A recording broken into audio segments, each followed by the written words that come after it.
What's going on, everybody? Welcome to another installment of Honest and Uneducated, the show where we talk about anything from movies, movie news, video games, comic books, statues, you name it. Before we get into the show, just want to remind everybody that you can submit topics and questions just by emailing us to honestanduneducated@gmail.com. That's honestanduneducated@gmail.com.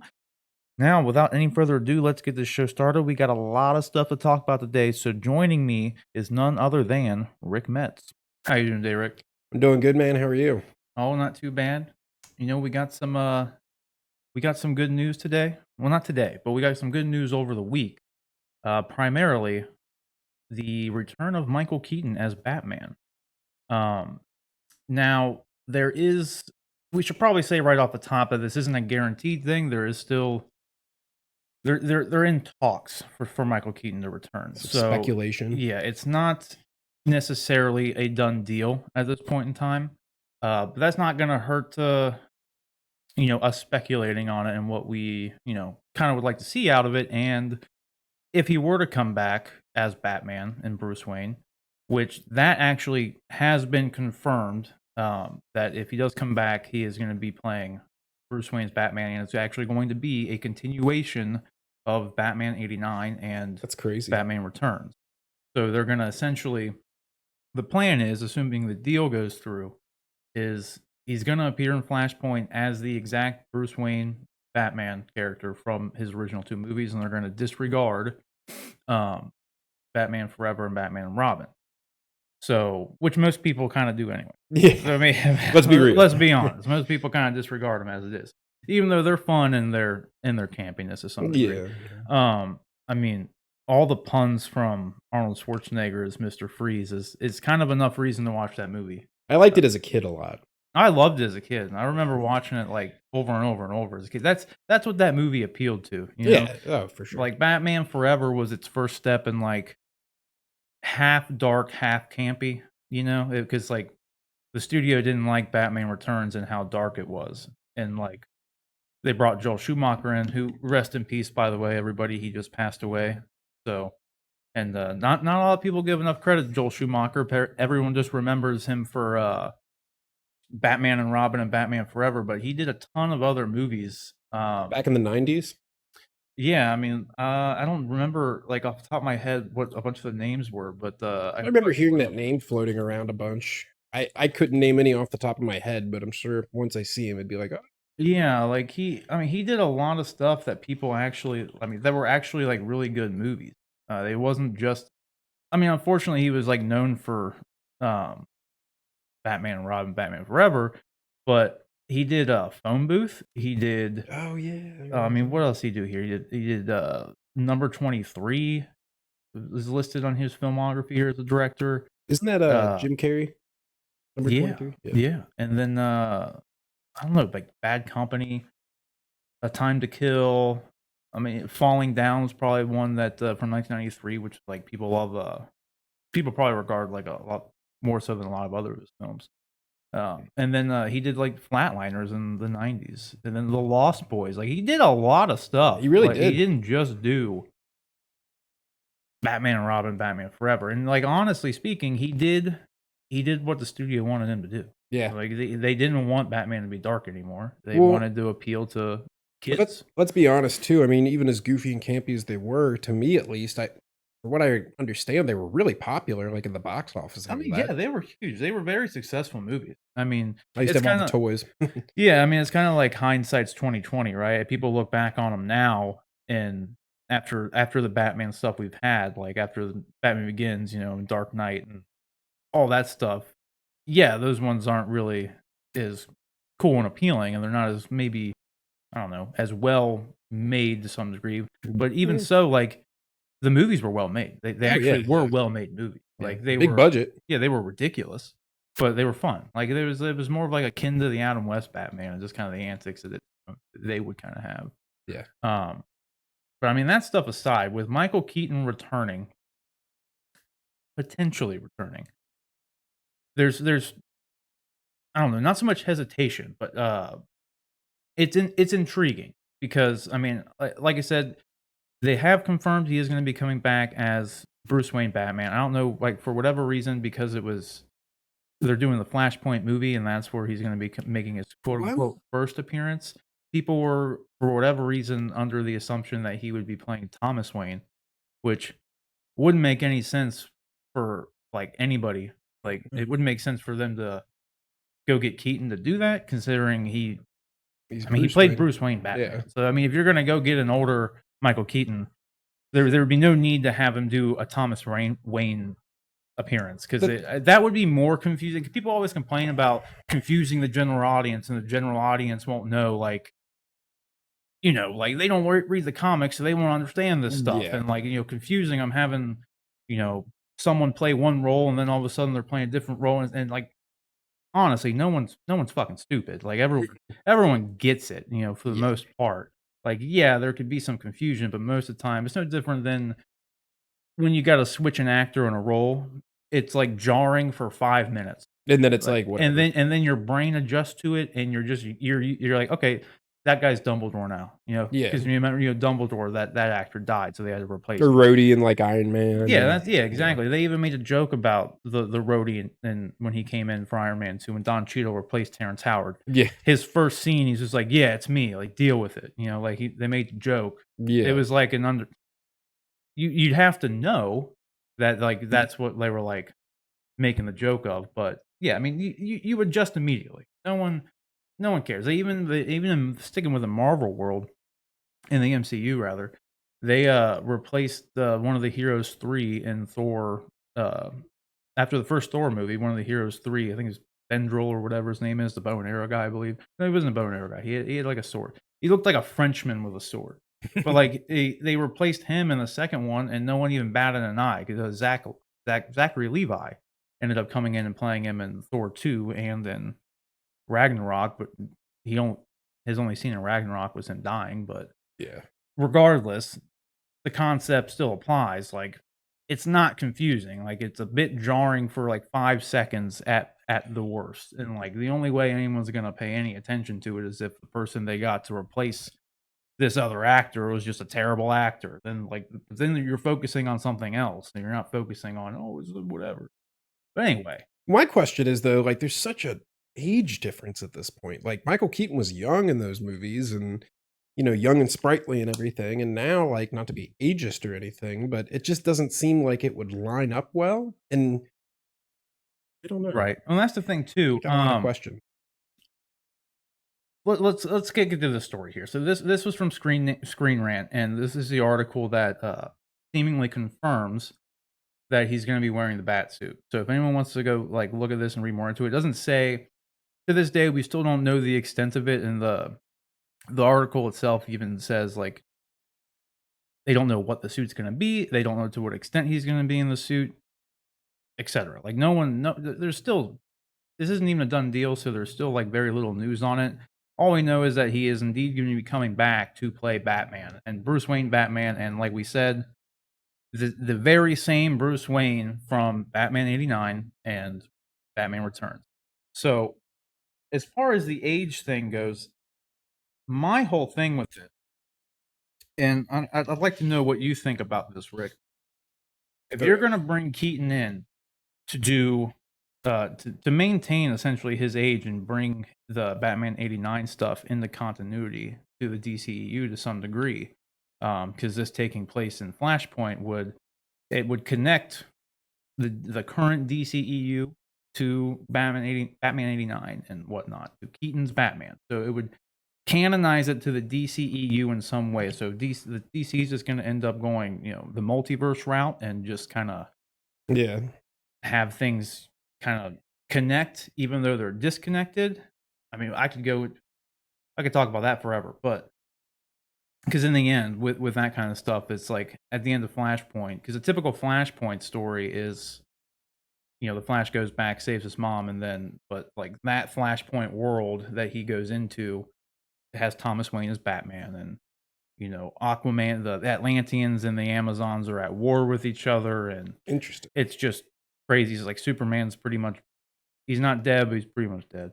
Yeah. And then he comes back in the end, but blah blah. Like, spoilers alert for if you don't know the Flashpoint story. But they've said that this Flashpoint, Andy Muschietti has said that this Flashpoint is going to be very different from that iteration of Flashpoint from Yeah. the comics and even the animated movie that was based off the comic. So my thing is though, if you're gonna bring Keaton back to play Batman at his current age, I've always said, Rick, that there's one Batman movie that they should make, and it would work if done correctly. All right, and that is this right here. Okay. Batman Beyond. Yeah. Now, you run into the same issue with Batman Beyond as you kind of run into with kind of like with Into the Spider-Verse, right? Yeah. There was no the general audience, if we're gonna, because the studios focus on the general audience and what's gonna make sense to the biggest audience they can reach. That's what you want because Yeah. I mean that's how you make money. No one's gonna make a $200 million movie just for comic book fans because unfortunately we are not gonna give studio $1 billion. Yeah. And I've always thought that Batman Beyond would work, and the way it would work best would be one of two ways.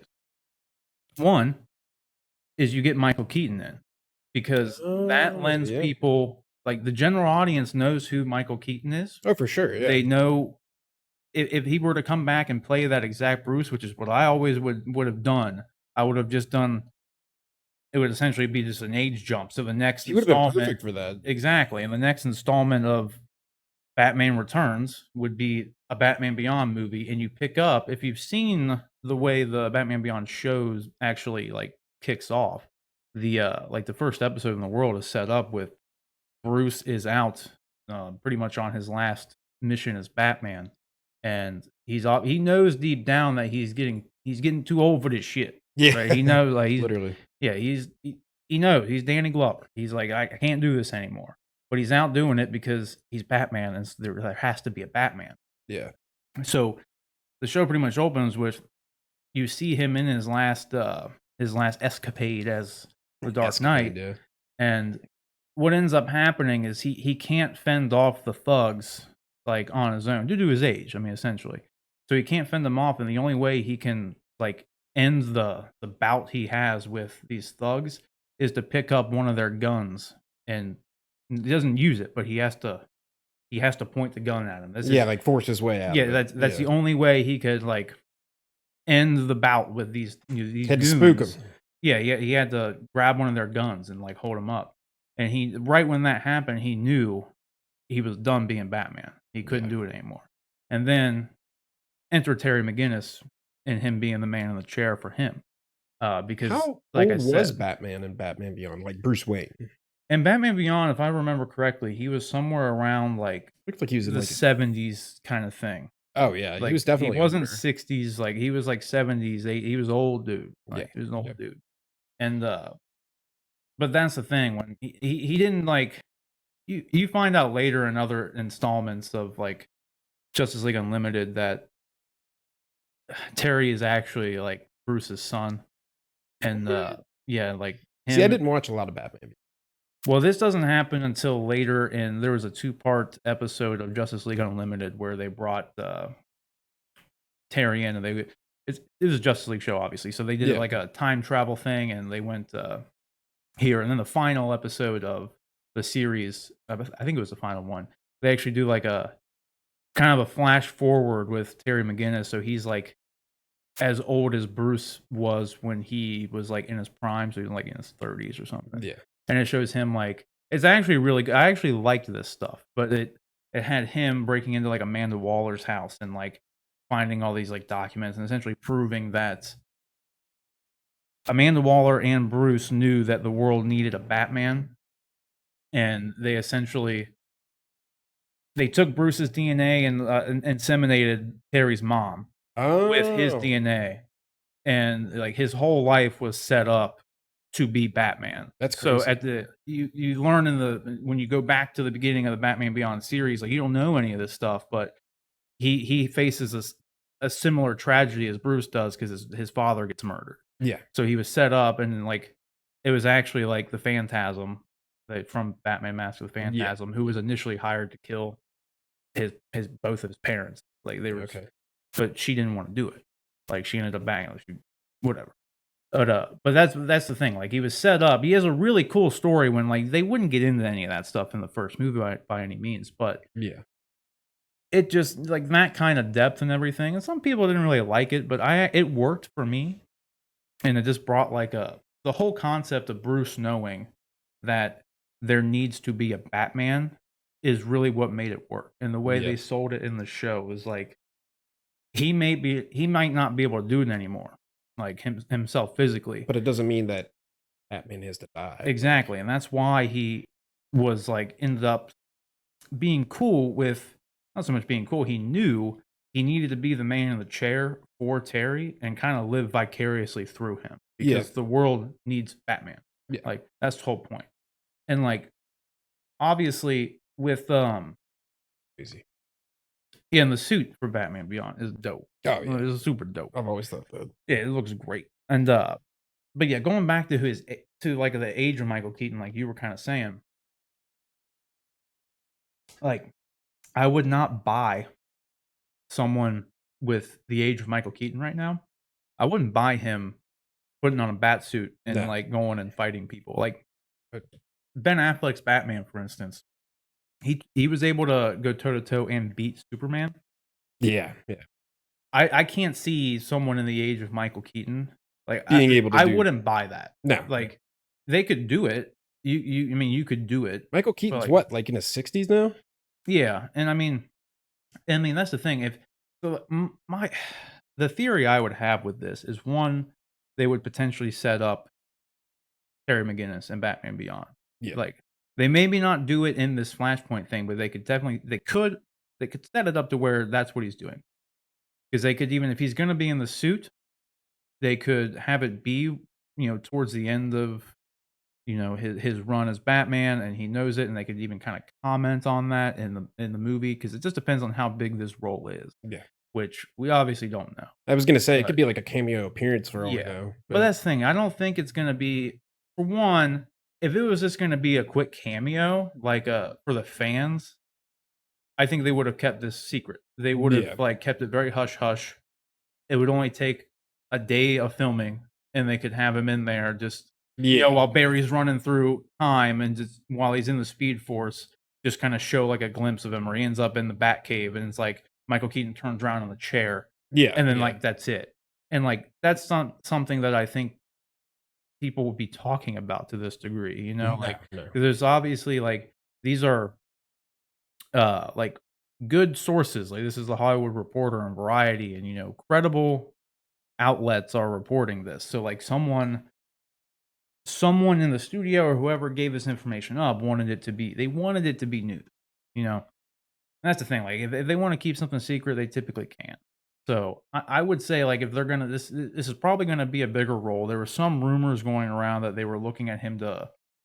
And this didn't really make too much sense to me, but they were going to be looking at him to be like a Nick Fury esque kind of role, Really? which I don't even understand how that would work. Yeah. And that's why like a lot of these rumors, you got to just kind of Well, it obviously says he's wearing the bat suit. Like, yeah, and that's a confirmed story. Like that one's legit, and like these rumors came out. Obviously, like there's people. Speculation's fine. We're speculating right now about the Batman Beyond stuff, but True, obviously, true. once the news came out, people were speculating Batman Beyond for whatever reason. Like I said, didn't make any sense. People were speculating he'd be Thomas Wayne. If you're gonna have Thomas Wayne in, as far as continuity goes, you should just get Jeffrey Dean Morgan to come back and do it. yeah. But yeah. we'll get into that later. Um, so yeah, I would say that if it were me in the shoes of Warner Brothers, if I'm a studio head, I'm not bringing Michael Keaton back, an Academy Award level actor, Yeah. to do a small cameo. No, for sure. And I don't think that would happen. Exactly, and I'm definitely not gonna be bringing him back to do a small cameo if they're talking, like, putting him in the suit again. Yeah. If they're talking, these rumors about there being potential movies. Like, 'cause they even mentioned that, they've been working on a Batgirl movie, and they said that that would be potentially one of the ones he would pop up in again, rumor mill. Well, now would this That's be coming from like the TV show for the bat? Batgirl movie, or No, totally this is a different? different thing. Yeah, Okay. not the Batwoman show. The Batwoman, that's what I was thinking Yeah, of, yeah. this one, the Batgirl show that or movie that they've been working on would be Barbara Gordon, Okay. and so yeah, like, and that's just rumors. But like, if it were me, like I said, if I'm bringing Michael Keaton back to reprise his role as an older Bruce Wayne, I know, like, he's too old to just be wearing the suit, like, and just like hang out with Henry Cavill. Oh, yeah, Like, no, so you absolutely. gotta like just think like, I know it's speculation, but the Batman Beyond thing, like, Well, it Ben has to be Affleck's true. Batman is already in that universe. Yeah, but they can. If it's like an alternate timeline or something, That's the or thing. There's so much they can do with Flashpoint existing because they could go the like crisis route and merge all these universes together into one. That's what ended up happening in Crisis on Infinite Earths. yeah, In that the was comics, they had all these, the multiverse existed, so like, some heroes are there and here and blah blah, and it got a little out of hand. it's a little So confusing. yeah, and exactly, and that's why they did Crisis on Infinite Earths, which merged them all into one. And it was Earth Prime or whatever. Yeah. So like you could do some like funky stuff with that, and like with Ben Affleck not coming without as Batman, but he is the Batman in the world. You could use Flashpoint as a kind of crisis-y kind of event where it merges them into the same continuity to where you could have a Terry McGinnis Batman just be the Batman with, Henry Cavill Superman and Wonder Woman and stuff Yeah. if you want it. I think that would be a big mistake personally Oh, yeah, because that wouldn't like Batman Beyond has his own rich lore, and putting him into a different time is kind of, you miss out on all the lore of Batman Beyond. It's set in the future, and the whole point, he has his own villains and everything, and you Oh, miss yeah. out on all of that. So it would make more sense to me just to introduce Bruce, Keaton's Bruce, maybe set up Batman Beyond, and then these other films he's rumored to come back in as a Nick Fury kind of role. I could kind of see maybe someone at like, As like a mentor, or yeah, like, because that's what yeah. old man Bruce in Batman Beyond is. Like he is kind of like a Nick Fury kind of dude. But like Like you said, he's also living vicariously through Terry. exactly. So I mean that's what would make the most sense to me if you're gonna bring Keaton back. It wouldn't make sense to have him be Batman with, you know, replace Ben Affleck. Like that wouldn't No. make any sense. Like the age is not right. There's no verisimilitude there. No one would be able to buy the fact that, at least I would not be able to buy the fact that Michael Keaton is going to be going up toe to toe with Superman level threats. Like Yeah. I'm not buying that. Avengers level threat. Yeah, like here's the thing. Like, could you imagine go back to BVS and like Superman and Wonder Woman and Batman are fighting Doomsday, and swap Ben Affleck and his physical stature of Batman and his age with Michael Keaton. It's It not gonna doesn't work. work. To me, it doesn't work. Now, I'd love to see him wear the suit again and like be his like last missions, like setting up Batman Beyond. I think Yeah. that works perfect because like, with the Batman Beyond thing, like I said, I think it could always work, and to get the general audience like involved with it, bringing someone like Keaton back, that gets everybody like hyped by itself. Yeah, they're like, "Oh my And gosh, he's back." Yeah. he's an Academy Award level actor. Everyone knows, like everyone saw Batman '89 and Batman Returns, so having Batman Beyond exist in that same continuity, it's just kismet. Like it just makes sense. Yeah. And then you can start your own franchise with Batman Beyond after that, and introducing that world in Flashpoint is a perfect way to do it. Because depending on what they're doing with Flashpoint, it's just one of the like he just one of the random multiple Earths in the multiverse that Barry stops in is the Batman '89 world, which is now by virtue of time the Batman Beyond time frame. Yeah. Because then you can have him jump into another one where the actual kind of Flashpoint story is going on with Thomas Wayne Batman. Like Mhm. the only thing that I do kind of have some hesitation with about the Flashpoint movie doing a lot of this stuff, especially if they were to do the Michael Keaton thing, like Batman Beyond stuff aside, bringing Keaton in to do Batman in the Flashpoint thing. If they were to also include Thomas Wayne in like the same movie, Mhm. it almost becomes like a Batman movie. Yeah, It's really. supposed to be like a Flash movie, Yeah, and at that like point, you're, like, making a completely other story. yeah, and I mean, so I don't know. It's just like as much as I would love to see them kind of like mess around with all that stuff, Yeah. um, I don't know. At what point does it become like a fan servicey kind of movie if they're jumping through too many different time frames? Yeah. Just like you gotta think like if there's an overarching plot, because in like Flashpoint, it's like Reverse Flash is like orchestrating all this stuff to like fuck with Barry, Yeah. and at what point does that get put to the side if it's just like, well, we're gonna go and we're gonna introduce Michael Keaton's Batman and we're gonna spend X amount of time doing that. Then we're gonna go and do the real Flashpoint stuff, but then we gotta set up the Thomas Wayne thing. So we gotta set all that stuff up. So it's like that's an hour's worth of content. And then Yeah. you still haven't even then you only got 30 minutes left to wrap it all up. And I don't know, it seems like it could get really muddled depending on how they do it. And that's I don't know. I don't know. I personally I'm excited to see him come back.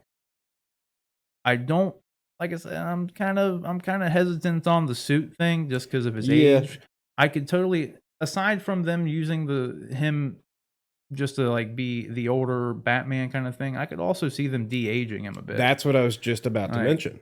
It's been a and big thing in movies yeah, and I lately. mean, especially if he spends most of his time with the cowl on, You it'll wouldn't be be able to real easy to just CGI some wrinkles right out of his mouth. Oh, yeah. Yeah. And then you can't even they wouldn't even have to spend time on his hair because he is bald now. Yeah. Yeah. So, um I don't know, it depends, like, Has there ever been a bald Batman?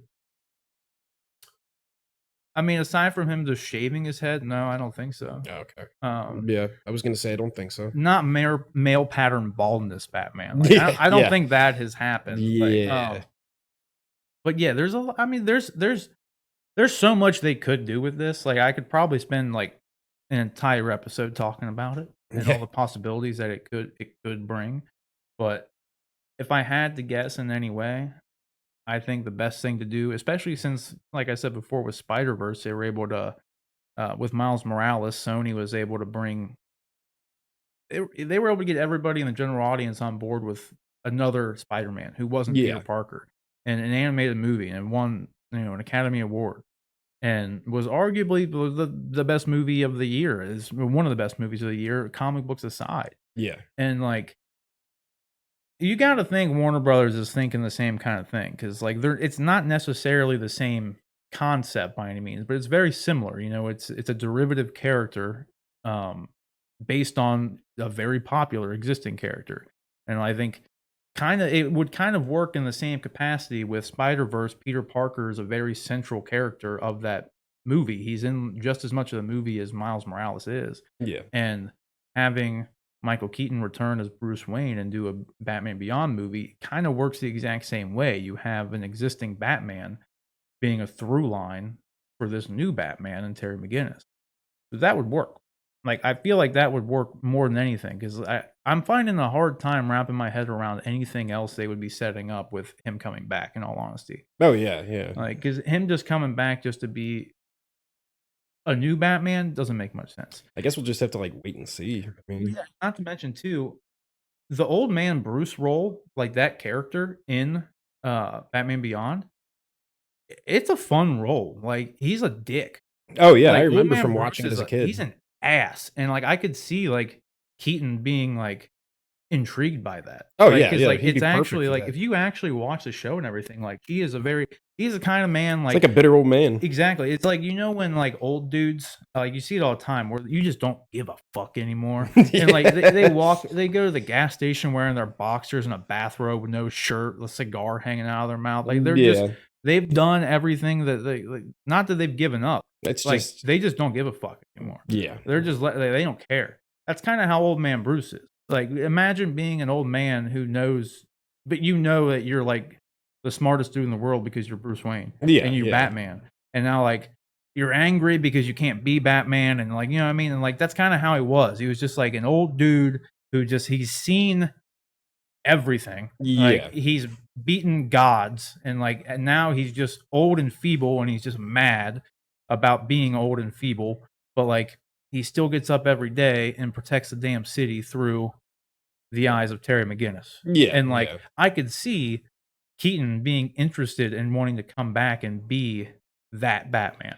Like, I don't Yeah. see Keaton where he is now wanting to even come and who knows? I mean, money talks. So, like, Does. I mean, if they were like, "Well, we just want you to come back and just be Batman." I mean, yeah, I mean, I can see who not a lot of people would turn down that role, but I don't know if Keaton is necessarily in a position to where he needs to come back to play Batman. I don't Like, think he's really hurting for money by any that's what I'm saying. means. Like, But he's doing pretty good, and he's yeah. done really well, and like without Batman over the years. So like, if it were me and I was in his position, I'd have to feel like there has to be something enticing to it. Like, why would I come back just to play Batman again? You know, Yeah. like there's got to be more to it than just coming back and like, especially even like the small cameo thing. Like, why would Keaton go through all the effort No, just to he's not come in gonna. and do that? Like, I don't see that happening. Like, so I feel like it has to be something bigger. And Yeah. I mean, he's a pretty big name. yeah, Maybe for not for people around nowadays, but back like in the '90s, he was in like everything, yeah, including being Batman. So yeah. I mean, that's the thing. Like, if actors like to act, like they don't want to just keep. Well, that's why, like a lot of these actors, like in MCU and everything, like they don't want to just like Robert Downey Jr. doesn't want to just be Iron Man for the rest of his life. no, I mean, it pays him well, and he has fun doing it. And he he's loves some of the basically people. morphed into Tony Stark at this point. Yeah, kind of like Johnny Depp, right? Like Yeah. he's just. Well, that's the thing. Kind of by virtue of Robert Downey Jr. didn't just become Tony Stark. Tony Stark was just Robert Downey. Oh yeah, Like no, in it's all like that's his honesty, real yeah, personality. that's just what it is. It was just a Yeah, perfect fit. Whereas like someone like Johnny Depp, kind of like over the years, you saw him just kind of ever since Jack Sparrow, he's he's kind of just slowly morph himself yeah, he's into. just Jack Sparrow. But like the actors want to act, they want to have like a new and like exciting and challenging thing to do. They don't want to just come back and just like do the cameo as Batman just because it'll be fun for the fans. Like no one wants to really do that. Like it's like time involved and like I could definitely see the Batman Beyond stuff, dude. Like that's some primo content, and if done right, it could be really good. Like One thing I was going to mention too, not to get off subject or anything, it'll just be really quick. Speaking of Pirates of the Caribbean, I heard they're making a new series that's completely different than like Jack Sparrow and all that. And Margot Robbie I know, is yeah. going. Yeah, Let me see if I can pull it out. I just saw that the other. I saw think I that saw it in the this news morning. this morning, and I was like, "That's interesting." Like same Yeah. universe, but not the same characters. Well, that's the thing too. Like that franchise. It's like a billion-dollar franchise. Well, it's a huge franchise, but like as far as the movies and their quality goes, downhill. Like the first one, First one was good. I'll contend the first one was like a great movie. Like it wasn't I kind of just lost track after a while. the first one was just a super well made movie, and that's Yeah. the thing too. It's like when it first came out, like everyone's sitting there talking like you're gonna make a movie about a theme park ride. Yeah, You know, exactly. like that's what we're doing right now, Disney. That's really And good. but yeah, it turned out to be really good. And like it wasn't just because of like Jack Sparrow's character or anything. Like it was just a well made movie. Yeah. Like it was just like really good. Like I contend like that is a really good movie. But She's yeah, the let's see what director this from is. Birds of Prey, or the producer or something. I think Christina Um, Hodson. maybe I don't know. I don't. No, she wasn't for Birds of Prey. Oh, the writer. Dude. She's the writer for Birds of Prey. It Yeah. says down there. Yeah, I knew she had something to do with it. Actually, no. This is supposedly like a separate from the reboot that's supposed to be happening. Oh, Because at one point there was, I believe, Rhett Reese and Paul Warnick, the writers of Deadpool. I think they were actually working on the reboot at one point for this, yeah. and oh, this would be interesting. Like I don't know, like what I don't know. When it comes to this stuff, I checked out of this after like the second or third movie. Yeah, but if Like, it's starring Margot Robbie, I like Margot Robbie. oh yeah, I love Robbie. Margot Robbie. She's Call me. great. You seen this? It would definitely put me more interested in it. Just I don't know, but Yeah. it depends on what they're gonna do with it. Like most things, it's like not everything that you do is gold. I mean, No. like I liked Birds of Prey, for instance, but I never like saw it. it wasn't that good. Like No. it was okay, but like I love her as Harley Quinn. She's perfect as Harley Quinn. Yeah. So like I mean, anything with Margot Robbie is always good. She is the perfect Harley Quinn. And she's absolutely perfect. I'm glad that she's back in the Suicide Squad sequel too. So I'm glad they kept that continuity, if anything. Like, if you're going to get rid of Ben Affleck as Batman, you're going to get rid of Jared Leto's Joker. You keep what works. Yeah. And Margot Robbie, despite how not well received Suicide Squad was. Made a ton of money though. Oh yeah, It made like almost $900 million. that's crazy. The same with BVS. I mean, it made like $900 million. It may not have been super well received, but it made a ton of money. Um, but you keep what works, and Margot Robbie worked. Yeah, So exactly. there's no reason not to do it. The only other thing I would have liked to have seen, which I don't know what your thoughts are on this, as far as the Batman Beyond movie goes, because I've said for years that it could work, and bringing Michael Keaton back was a way to do it. Like Yeah. that's just a shoe in, right? But another thing I kind of not so much wish would have happened, but it was the other thing that I thought would work. And like, if you waited like 10 years from now, and then brought Ben Affleck back to be the old man Bruce, Yeah, you know. because you could age somebody pretty easily. Yeah, they could put a little bit of makeup on him, you know. I think the problem with that just ended up being that Ben's not Batman anymore. No. And like I feel like if he would have been able to do his movie that his Batman movie he was writing and going to direct and star in and stuff with Joe Manganiello and everything, which is another topic we'll get into here in a minute. Later in the show, not in a minute, but if he would have been Batman for a little bit more and would have been a little bit more well received, because I think now, interestingly enough, kind of hindsight being 2020, people like Ben Affleck as Batman. There was a ton of backlash to it when he first got cast. I thought he was a great pick, especially when they released that first image. I don't know if you remember the first image they released with him like just standing there brooding next to the Batmobile. Oh yeah. Like, dude, when they released that, I'm just like, that's it, dude. That's Yeah. fucking. That's it, Batman. man. Like that's Batman right there. Like that's crazy. Like he looked like Batman. He was the first Batman that looked like Batman. I like his voice too as Batman. Yeah, what they did with his voice was a lot better than this. Yeah. Like I don't get me wrong, The Dark Knight and like that whole trilogy is. He had a pretty Some of the- intense voice in those movies, though. Yeah, it was like it got kind of. It was like Bane, right? Like yes, hello. Bruce Yeah. it's like okay, I get You it. have to cover your mouth when you do that. Yeah, or I found a cup works really well too, like a solo cup. You just like hello, but they're fine. Like I mean, those movies are great, right? But like, it kind of kept with the same theme as the Michael Keaton and the first 4 Batman movies, like sans Adam West, but those first 4 Batman movies, 89 through Batman and Robin, none of those dudes looked like Batman.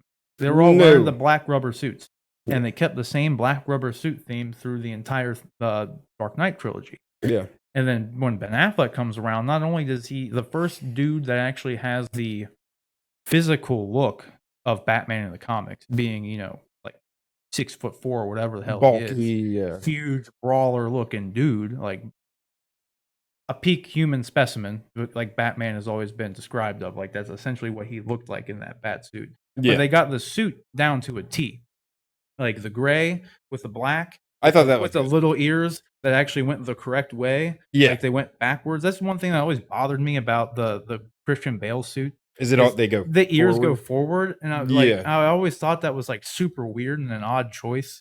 Yeah. It looked good, and like the Christian Bale's like Dark Knight suit looked amazing. The Dark Knight suit was great. Like then, honestly, the Batman Begins suit was great too. I really liked it. I like the way that they like explained it in that movie. I too. honestly, if you're gonna just look at the general aesthetics of all the bat suits, look great. Oh yeah. Like all of them, especially for their times. Like Keaton's suit looked great, and then the updated one in Returns looked great. Val Kilmer's actually looked really cool, I thought. And then even the goofy ass ones in Batman and Robin, the bat nipples. Well, no, not the bat nipples alone, but even when they got at the very end of the movie when they had the silver chrome, like those were cool. I thought they that was actually cool like they looked cool. Like yeah, all the suits have looked cool. But the point being is like Ben Affleck's Batman like was the epitome of Batman. And not to mention he was really the first Batman that they had on screen that really emphasized what Batman is, and that Bruce Wayne is the mask. And like Bruce Wayne died. Ben Affleck's Batman, like they got that. Like he was Batman, he was Bruce Wayne no more. Like they nailed that. And with all the other iterations, like it wasn't really like that. Like they kind of tried with Christian Bale's a little bit to show that like it just seemed like he was just like kind of acting the part. Yeah, like he acted like a playboy, but he wasn't fully Batman in those movies. I mean, hell, he was like retired in The Dark Knight Rises. You know what Oh I mean? yeah, Like, yeah. you know what I mean? So like, I don't want to go on a tangent about Dark Knight Rises by any means, but that would have been the other way I would have liked to do it. I don't know if it would have necessarily been better than bringing Michael Keaton back as being Batman. And I think the only way you could have had Ben Affleck be old man Batman again is if he would have been Batman more. Yeah. Like, but I don't know. In the end, like I'm looking forward to what they're whatever it is they're going to do with Michael Keaton coming back as Batman. I'm on board.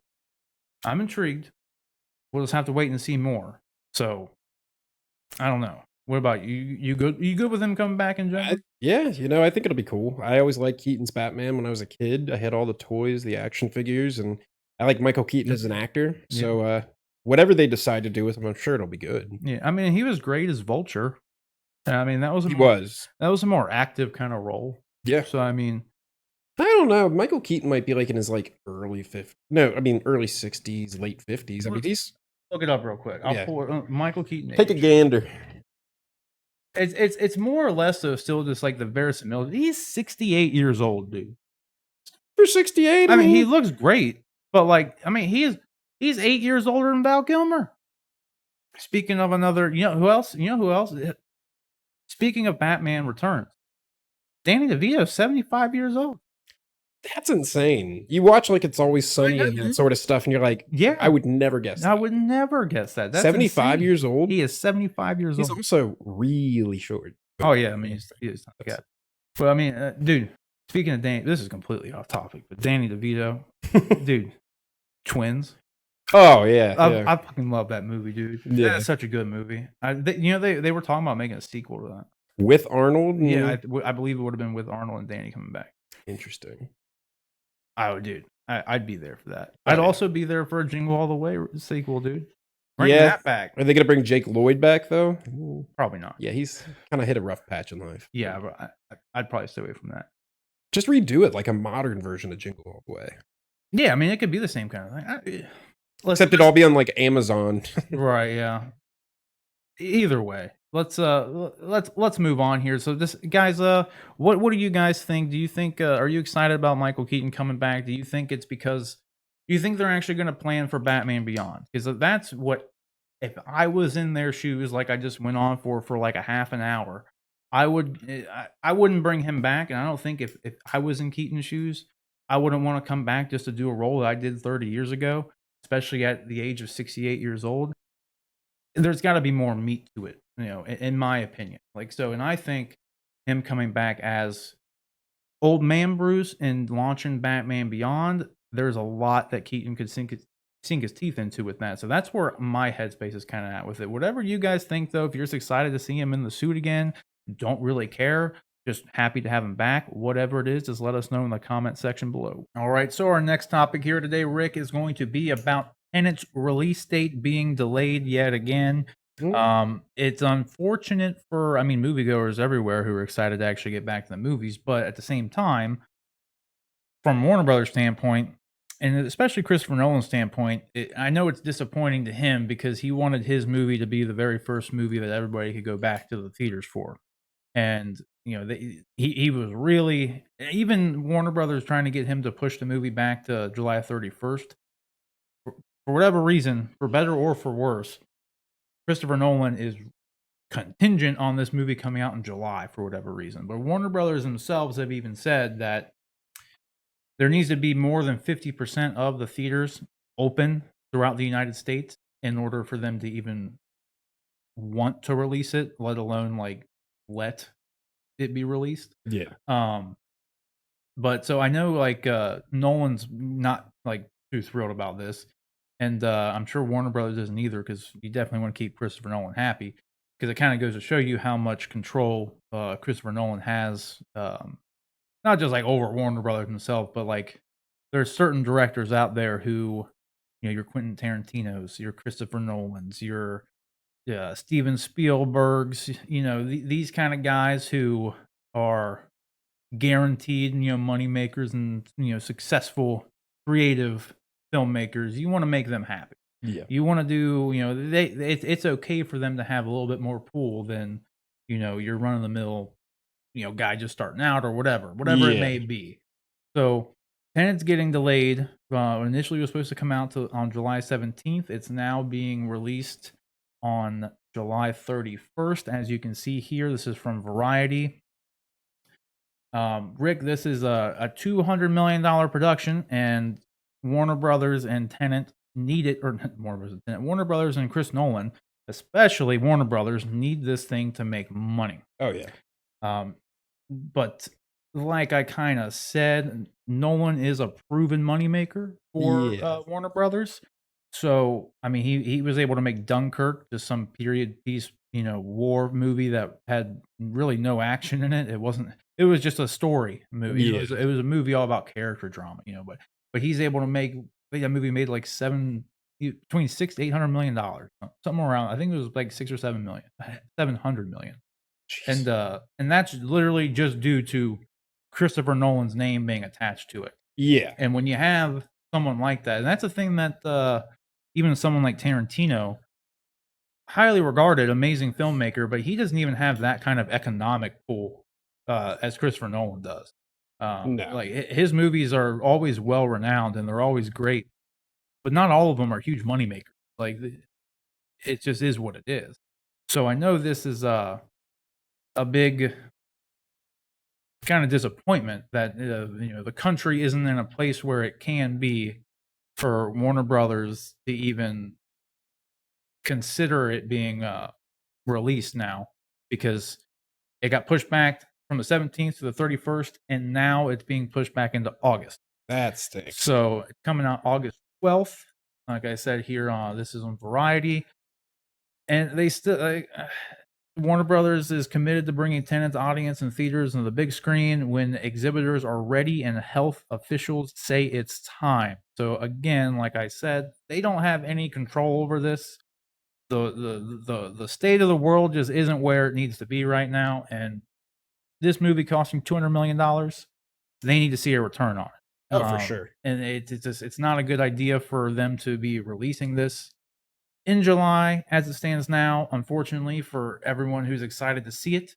And just for Nolan, like I said, not going to be happy about it. But Rick, what do you think about this being Tenet being pushed back to August 12th now? So it's not going to be the first movie in theaters anymore. I think there's still the what's his name? Russell Crowe. There's a Russell Crowe movie coming out that is now.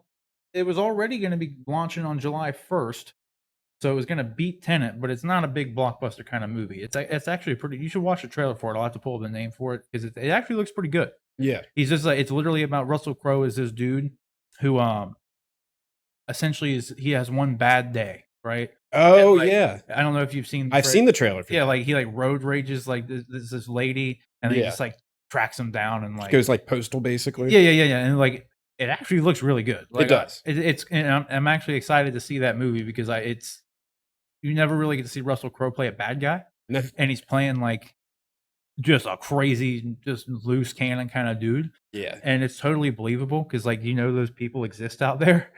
So like it's gonna be exciting to see him in that kind of role. But Rick, what do you think about Tenet being pushed back to August 12th? And are you excited to see Tenet regardless? Are you going to be in the theaters when Tenet does release on August 12th? I don't know. It does. I don't know if I'll be there on August 12th, but Tenet is, to me at least, it's been a very intriguing looking movie from all the trailers and all that. And I personally love everything that Christopher Nolan has ever done. But it stinks that they're kind of pushing it back. It looks like Bill and Ted's even getting pushed back too. Yeah. But definitely looking forward, I would say, to Tenet more so than Bill and Ted. But I just think it looks great. So I'm excited for it to come out. I was really intrigued by all the trailers and everything. So yeah. And now, like I said, that Russell Crowe movie was already going to be it was already going to beat Tenet to the box office in general, but it wasn't going to be the first big blockbuster. That's kind of the key difference. I think Tenet will definitely be hopefully on that. Yeah, exactly, and it will be because, like I said, Christopher Nolan's movies he just has a track record of anything he puts out. Even though like a lot of his films are like high concept, like Inception, and why can't I think of the other one? The space one, Interstellar. Interstellar. I love that. And like those are high concept movies. They're not existing properties or original material, original films written and directed by him, and they go and they make hundreds of millions of dollars. Yeah. You know, and I mean, and both those movies are great. And like Inception, I prefer far more over Interstellar, but For sure. regardless, I mean, that's again just the kind of weight that Christopher Nolan has. And What are you excited to see Tenet? Do you I'm think you'll very be there? excited to see Tenet. Yeah. Very excited to see it. And I mean, it looks great. I mean, it looks like it almost looks like he during his time writing and making Inception and writing and making Interstellar, that he had like this idea for Tenet seems to be like some sort of brainchild that probably came to him while he was working on both of those films. Because it seems like an interesting mesh. Kind of has that same sort of vibe to Inception too from the trailers. Yeah, and it's like the fact that like time is involved in some capacity makes that's where Interstellar. Christopher comes into Nolan play. of time, man. Yeah, He's I mean, all about that. I mean, I'm definitely excited. And I've loved every movie that Christopher Nolan has made, and they've all been great. Like, Yeah, I can't say there's really a bad one out there. Like even Dunkirk, which like I said, was just some period drama set during a war battle, because it wasn't a war movie, like necessarily. Like it was just it was just a character drama that it just showed you like what happened at this specific moment in time. Yeah. It wasn't like it just wasn't a war movie. It wasn't Saving Private Ryan. Featuring Harry Styles, which was kind of strange casting. Yeah, I mean, but he was actually pretty good in that. That's what I've heard. All things considered. Yeah. But yeah, that's just like it's just anytime Christopher Nolan comes out with anything, like people are excited, and you should be excited. And so yeah, now it's going to be pushed back to the 12th, and Mulan is going to be the first blockbuster to come out now, and what it looks like. Which are you excited to see Mulan?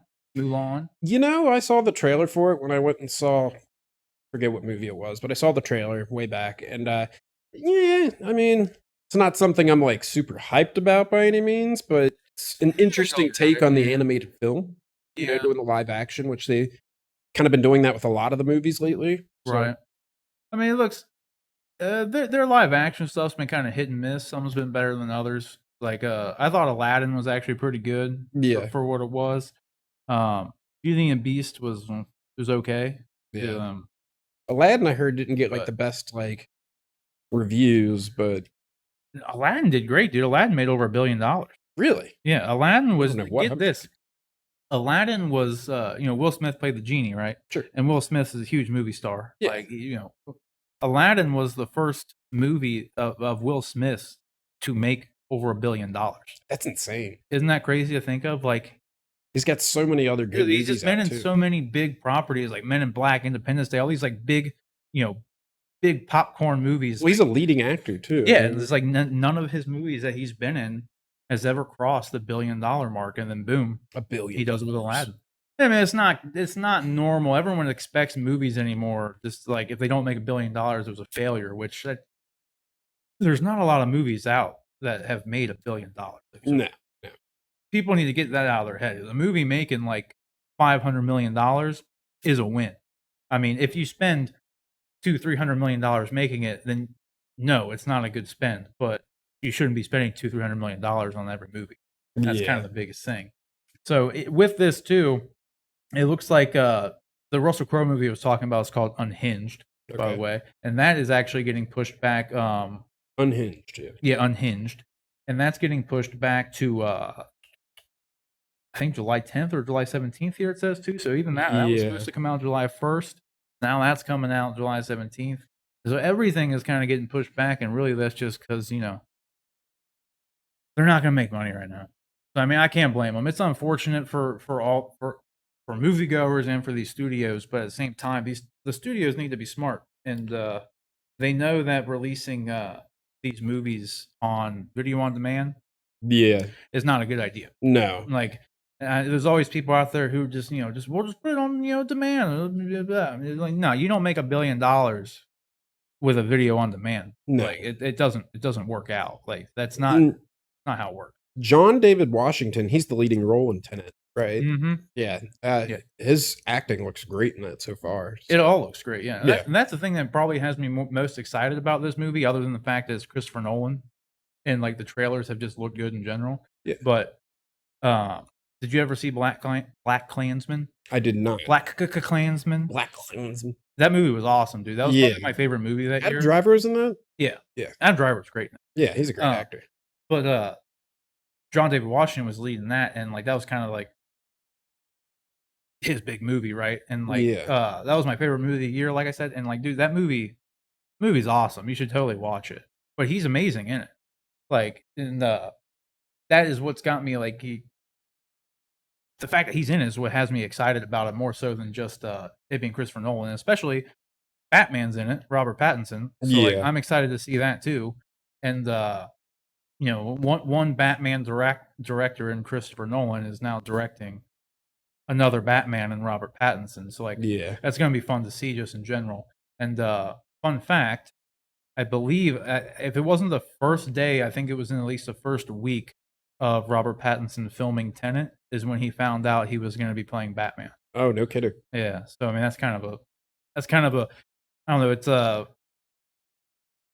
don't know. It's just a nice story, I guess. You know, you're filming a movie with Christopher Nolan of all people. Yeah. And then that's when you learn that you're going to be playing. By the way, you're going to be the Dark Knight. Yeah. It's like, well, I mean, he's something pretty cool to figure out. Yeah, I mean, it's a perfect time to learn that because then you can talk to someone who has some experience with the character of Batman. Yeah. You know, so I mean, if you wanted any sort of pointers or anything, like, there's your guy. Sure. There you go.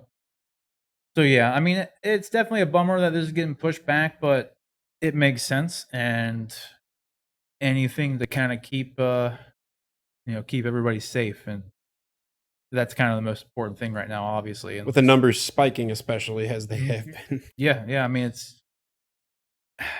it's not getting better out there, so it only makes sense, and especially in a lot of places, a lot of these key places that are like high volume, high money making states for movies are a lot of the places that have gotten substantially worse over the time, as opposed to not all of them, because I think New York's actually kind of been like okay, which was like the major hotspot. Yeah, they've slowed down. And like California's been doing okay too. And those are the Texas two and major Florida components. But yeah, but Texas and Florida, which are other bigger places, bigger states for just theater revenue, they're not doing hot. Like they're in worse shape now than they were before, essentially. So we'll have to wait and see, because I mean, with the climate everything's in right now, there's no guarantee this thing's coming out on its new release date of August 12th. Yeah. In all honesty. Who knows? So we'll just have to wait and see. And that's the thing too. With the climate right now, I'm sure there's a lot of people who aren't going to be rushing into the theaters even come to August 12th.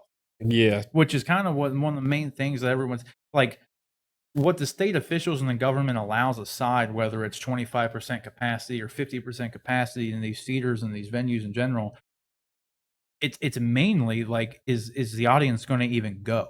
True. You know, like, just because they may be afraid. Like exactly. And like, that's really, I think, in the back of everyone's mind as far as like the studio goes, is like, okay, yeah, if the theater is offering 50% of capacity, they have the extra benefit of there not being as many movies out, so it could play on more screens. So it could kind of balance out the fact that normally Tenet would maybe be on like 5 screens in a theater. Yeah. Well, if it's a 16 screen theater, it'll probably be playing on like 8 or 10, considering there's only 1 or 2 other movies that are going to be out of that time anyway. What a shitty situation, though, in general, with all this like coronavirus stuff for filmmakers and directors and actors and just everything, really. I mean, yeah, for everybody. I mean, that's the thing. Like, it's a shit show. Obviously, we're talking about like there's people out there who are in really bad shape because of all this stuff, but like some of these theaters in general, like, I mean, they don't make a ton of money. Like the theaters make, especially from the movie side of things, they don't make like any money from like selling movie tickets. Like they get a very small percentage of that. Most of it goes back to the theaters, or not the theaters, the studios rather. So like they make their money from concessions. Like that's where these people are making their money. And they have been completely shut down for months. And like there's been AMC has been in the papers numerous times where like they might not they might not make it through all this. I know, Like, that's like the biggest movie chain in North America, and they might not be able to survive it. And like, it's absolutely yeah, insane. and like every movie theater is in the same situation.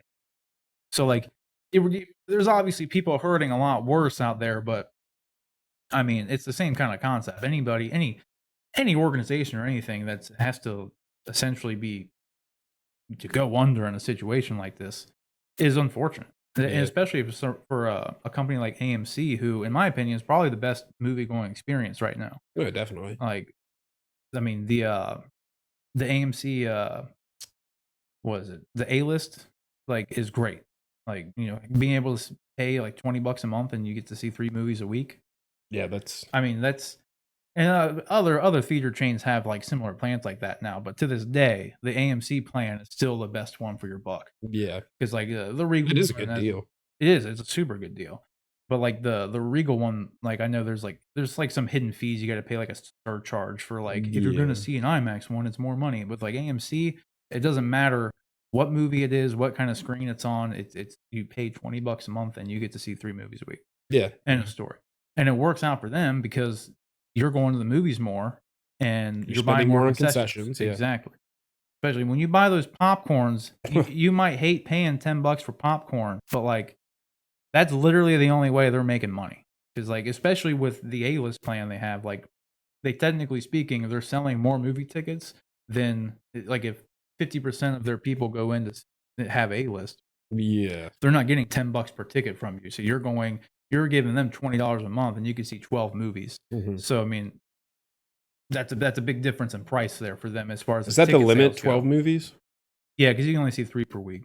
Oh, big deal. Yeah, but yeah, exactly. Like 3 per week is pretty good considering most of the time there's only a couple new movies that would come out each week. So you can go see the one and like whatever. You can see it twice if you want. Like when Tenet comes out, it's gonna be again like one of the few things in theaters. So hopefully and get like good repeat business and people aren't afraid to go to the theaters. And I didn't even think about that. You know, like when these movies do get released, there's going to be a lot that's out. Like, right.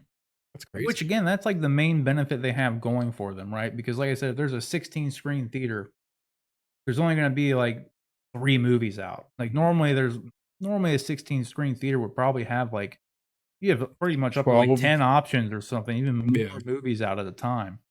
But now when Tenet releases, even if the theater's only like allowing 50% of capacity in so they could space everybody out, you know, keep everyone 6 feet apart in each theater and everything. If it's playing on double the screens, so if it's only going to play on 5 before, but now it's going to play on 10, that kind of balances itself out, assuming these theaters are being filled up by people. Yeah. Yeah. And that's still that's got to be what the studios and the theater owners like major concern is at this point is like, let's say we open everything and we're allowed to open everything, are people going to come? That's the question. the question. And there has been like I don't know if you've noticed too, there's actually been some places have already like opened their theaters and everything. And like drive-ins have been going in some places Oh, yeah. That's a little and whatnot.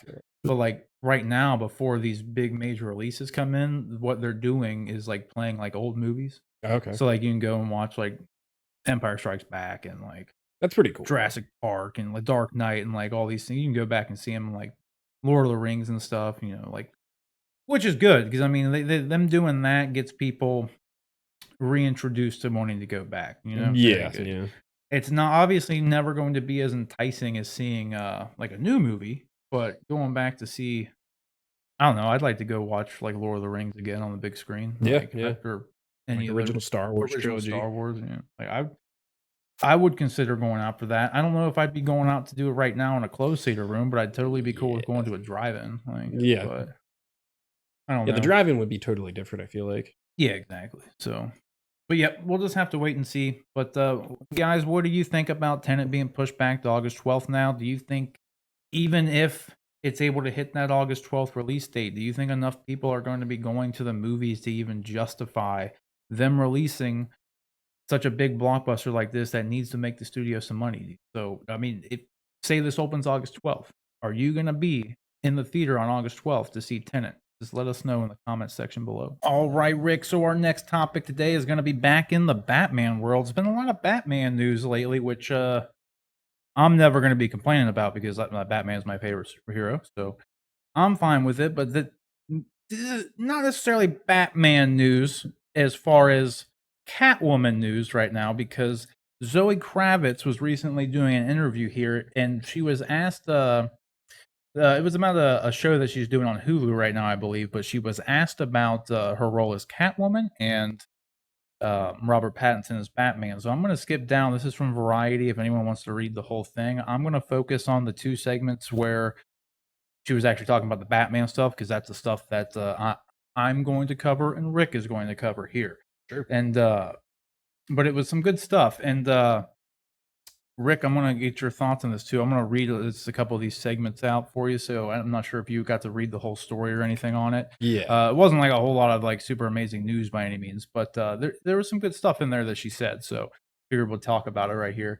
But she said the first time that she saw herself in the suit, she thought it was cool, and that is one thing that I'm curious about more so anything is what her look's gonna be as Catwoman, because we Yeah. saw in like The Dark Knight Rises, for instance, Christopher Nolan with Anne Hathaway playing Selena Kyle, they went with a much more kind of like Batman suit, where it was a much more It's like a more realistic rounded take. and real. Yeah, they did that thing right. So like the only nod that they really had to her being anything remotely related to Catwoman from the comics is when she popped her goggles up, it looked like cat ear. Yeah. And that was really the only thing that really even referenced her being Catwoman, other than It's her totally name was different than Selena like Kyle. Catwoman story from the comics or the Yeah, TV shows or and anything yeah, I like mean, that. now the Halle Berry Catwoman that wasn't anything like the comics either. No. And with that movie, dude, oh my god, I like Halle Berry. yeah, But Halle Berry's great, oh yeah. and like she was great in John Wick 3. Did you see that, man? No. You But see I John Wick know 3? Dude, you no. gotta go see John Wick 3. She was fucking awesome in John I Wick love 3, John dude. Wick. No, dude, she was badass in that movie, dude. Like, you gotta go watch. At least look up on YouTube after the show. Like, look up the just the fight scene with her dogs and Keanu. Yeah. It was incredible, dude. It was incredible. You watch it and you're just like, why wasn't this Catwoman? Like, Yeah. where was this shit at? But Yeah. so yeah, she was talking about that, and she said that she's just been trying to focus more on, the character and, what she got from the character, and not try to focus so much on, what everyone thinks of Catwoman. Kind of like we were just saying, like, it's not going to be necessarily the same thing in the comics all the time. Like you'll see with pretty much any movie, they'll take inspiration, but it's not going to be a direct one-to-one copy of a comic book on screen. Like, I mean, Captain America Civil War had elements of the Civil War stuff from the comics, but in no way was that Civil War from the comics. It was very, very, very different. It was their own adaptation.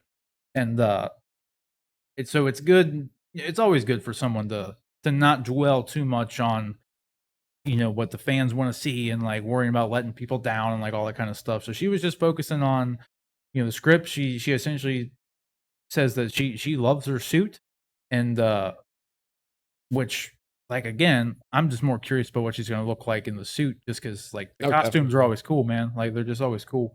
And but she says the script was phenomenal, which, I mean, we've been kind of hearing that since Matt Reeves started working on it, and anybody who's been close to the script has always said, "Oh, the script's phenomenal." But at the same time, an actor saying that the project they're working on is good is kind of a no-brainer. They're not going to come out here and start shit talking their movie and say, "Oh, it's kind of garbage," whatever, because that's not going to make people excited, right? Even though it would be a story. It's a bit of a biased opinion. Yeah, I mean, we'd be if someone came out and started talking shit about the movie, I'm sure it'd be in the news.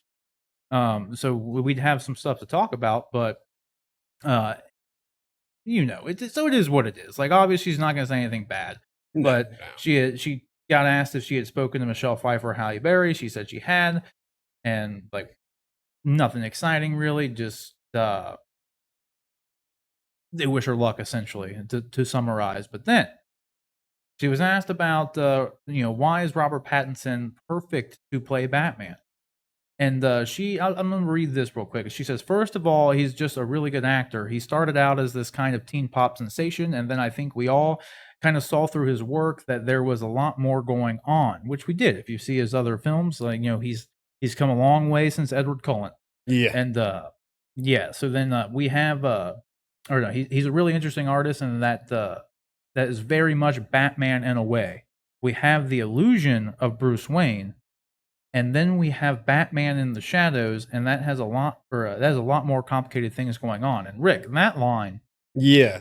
kind of takes me back to what I was saying before about Ben Affleck's Batman, to where they really nailed the fact that Bruce Wayne is the mask, and Batman is what you get. Like Yeah. Bruce Wayne died in the alley, and Batman was born. And like a line like that, like she was just saying about Robert Pattinson's Batman, that gives me some hope that they understand that. Yeah, And for like, sure. and that's the approach that they're kind of going for. So she kind of goes off of that and says that just in that he's perfect for the role because he can kind of relate to it in that way, because he started off as like this and then he kind of turned himself into something else, which is kind of like Batman. Yeah. And then she goes on just to say that he looks good in the suit, man. He looks good in the suit. That's a good jawline, and it is. It is a very good And job. like it really is. Like and from what we've seen of the suit, he does look good in the suit. He does have one hell of a jawline. Indeed. So I don't know. Like I said, the really only, and then she goes on to say, like, I think it's perfect casting. But again, anybody working on a project is gonna just typically say good things about X project. So the only thing that I thought was interesting was really, like I said, the fact that she was kind of correlating the fact that Bruce Wayne is the mask is essentially what she was saying. Yeah. And that part has me excited because I agree with her in that Robert Pattinson, just based on his career, has kind of lived through a very similar situation. And so yeah, he could definitely bring like his talent aside, like even that one little connective tissue, connect the dots, conspiracy theory tinfoil hat thing. He has his own personal experience he can kind of draw on. So Yeah. I like that. And Definitely. yeah, I mean, it didn't really get me more excited to see Batman by any means, but I'm already excited to see it. Oh, for sure. I mean, it just kind of is what it is. Are you what did you think about the Zoe Kravitz being Catwoman in general, and then what do you think about this Catwoman actually being a presence in the film, like as it is? Well, I mean, I'm just hoping this movie isn't going to have like character overload by any means, like villains and side characters, that sort of thing. But I think she's a good choice, and I think she will mesh pretty well with Robert Pattinson. It sounds like they already do, and you know, we'll just have to kind of see where it goes. But I've never been a huge Catwoman fan by any means, but as long as they do it right, I mean, I think it'd be good. Yeah, she's one of those characters, at least too, who has definitely evolved over the years. Yeah. Like she's had a much more, not really necessarily important, but she has been a much more predominant character and had a lot more things to do in the comics lately than she kind of has in the past. Yeah. Like I mean, her and Bruce like had like a wedding like just recently in like the latest comic run and everything. I'm not gonna spoil anything, but like that's Spoiler she's alert. been throughout the whole like Tom King run of one of the latest Batman runs. Like she was a through line in it pretty much as Bruce was. So Yeah. she's definitely been as a character, she's definitely evolved over the years, but she's been much more like, I don't know, maybe popular and kind of brought into just a lot more mainstream kind of stories in general.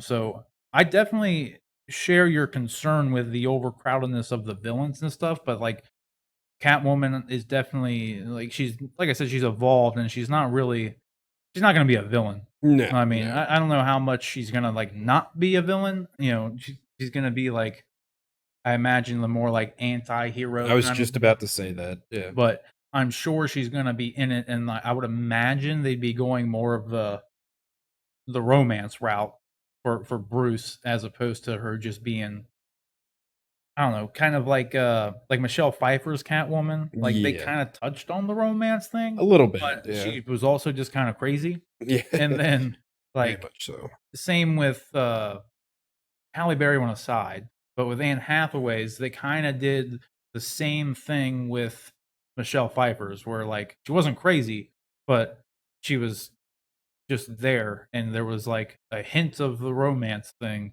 that you really don't get towards the end of the the final scene of the movie. But um, I imagine they're going to be going more that route, and probably taking more of an interest from the latest run of like Tom King's run on Batman, for having a much more having her in the very first movie as opposed to being introduced in like the third movie, for instance, or the Yeah. second movie, makes me think they have much larger plans for her character and would probably be doing a much bigger role as far as her interacting with Bruce, I would say, if I had to guess. Because otherwise, too, one, why would you cast her to be in the first movie if she's going to have like kind of a small role? But two, someone as talented as Zoe Kravitz, which if you haven't watched like Big Little Lies on HBO, everybody out there, you should watch it because it might seem like a girly kind of like lame show, but I'm telling you, it's definitely not. It's a really good show, and she's really great in it, especially with people like she's on screen with people like Reese Witherspoon and what's Nicole Kidman, and just these big name actors, and like she's just as good if not better when Yeah. she's on screen with them. So I mean, That's cool. she's great. So I'm very excited to see her as Catwoman in general. Intrigued with what they're going to be doing with Catwoman really when it comes down to it in the end. And like you said, we know the Penguin and Riddler are in this movie as well. So Riddler is obviously rumored to be like the main villain, and which is this is an interesting choice for one. But I get what you're saying with it being overcrowded and having those concerns, just Sure. because we're dealing with now four characters, like four key Batman characters are in this movie. Yeah. I mean, actually, if you include Alfred and Commissioner Gordon, I mean, we're looking at like six. Like Well, the six. Joker's not going to be probably, like we talked about in the first one, but then you've got him coming in at some point too, hopefully. This is true. Yeah. And that's the thing. And there's a lot of things they could kind of do to they could tease a bunch of other villains if they wanted to. I mean, they could go to Arkham Well, and like, walk by a bunch of cells and see names or something. But yeah, and I mean, like, there's just a lot of movies, and one of them that sticks out to me as a good example is Spider-Man 3. Just God, yeah. way too many characters. dude, not There's an even as bad as overload. Spider-Man 3, dude. Amazing Spider-Man 2. Oh yeah, That yeah. was see, Spider-Man 3 was at least more coherently done. Yeah. As far I don't. It sounds weird trying to say the movie was coherent in any way, but when you compare that same thing with the Amazing Spider-Man 2, like that was like they were just trying to introduce the Sinister Six just to do it. Yeah. Like and like it's that movie.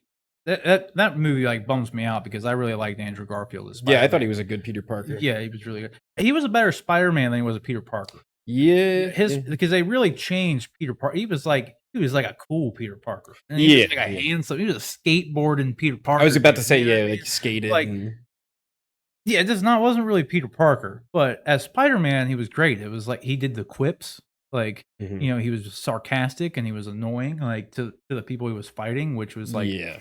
even to this day, I don't think they've done that with Tom Holland as Spider-Man. Like they haven't made him nearly. He's quippy as Peter Parker, and he's like awkward as Peter Parker, Yeah. but he's not as quippy as like Peter Parker really like truly is. And like they really nailed that with Andrew Garfield, Yeah. in my opinion. Like, and I love Tom Holland Spider-Man too. He's The fun. only thing I Like, have about Tom Holland Spider-Man is he just, to me at least, and not to be ageist, he seems way too young.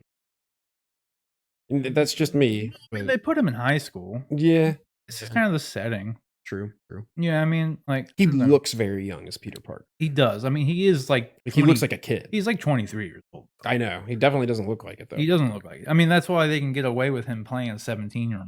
Yeah, exactly. That's why I kind of hope that I know this is a little off topic from Batman stuff, but with the Tom Holland Spider-Man, I hope that he kind of keeps playing Spider-Man like Hugh Jackman. Yeah. He played Kinda like Wolverine. Wolverine, yeah. Because then you could just see, especially with him, you can see him like grow up and become adult Peter Parker, who I think is a really cool character. Adult Peter Parker is super cool. Like, Yeah. it's just I don't there's a lot of great stories of when Peter Parker's like done with college and he's he's being Spider-Man full time, and like there's a lot of good stuff to do there. So like I would like to see Tom Holland kind of grow with the role, which is kind of the same reason that they cast him to play Nathan Drake in the Uncharted movies, because they're hoping it's a good franchise that can kind of keep going and he can grow up and do Definitely. this for the next 10 years. So like I don't know, I would like to see because that's one thing I feel like we never really got with Spider-Man because with Tobey Maguire's, he He was never in high looked like school. he should be in high school. No, not at all. But he Yeah. also never acted like he was an adult. Yeah. Like to was the kind of most capacity. a little weird, yeah. Yeah. So like we never really got that. And then we kind of got it with I'd say Andrew Garfield's was a nice mix because he was like in college. Yeah. So he was a little more together with himself. Looks like Right. Peter Parker the most to me. Andrew Garfield. Yeah. I mean, he definitely had a look. And that was the first time too. I mean, the Tom Holland suit because they animated the eyes Yeah. is the best one they've done. But at the time, the Amazing Spider-Man 2 suit, 5 movies into Spider-Man was the first time they actually got the eyes like comic accurate. Yeah. Like they were yeah. nice and big and like it was the perfect Spider-Man suit. Like the suit in Amazing Spider-Man 2 was literally perfect. Yeah. I was But- not a fan of like Tobey Maguire's Spider-Man suit. No, I never cared for Like, him. the either. silver Like, webbing and Yeah, the webbing being like it 3D. was like 3D too. Yeah. It was like it looked good. It was fine for the time and everything, but they just nailed that suit in Amazing Spider-Man 2. But then once you see the animated eyes, that is so much more comic book accurate too, because you can see the expressions he's making. Yeah, it's So you it's- can it's see a the lot better. emotion. Yeah, so which is what they did with Deadpool. Yeah. So like, I think we can all thank Deadpool for making that work because Thank you, Deadpool. yeah, it does add I know it's a lot more extra work, but I'll actually jump back into Batman with this one real quick. Do you think they should animate Bruce's eyes to glow white? I don't know. I've actually always thought about that from back like in the days of the cartoon and the comics and all Mhm. that. And I don't know how you could really explain his eyes being white in like a realistic fashion. You know, other than like he's got like Iron Man style like LEDs under the mask or something. I If mean, to they- me, If they give him a hood, he had like like a a heads-up cool display. technologically advanced like cowl, like it would Mhm. make sense, but not with like a leather. I don't know. right? The regular eyes don't really bother me. They don't bother me either. It's just more of an aesthetic that a lot of fanboys have always asked for because it does Yeah. look good. It looks in like again, Deadpool proved how good it looked.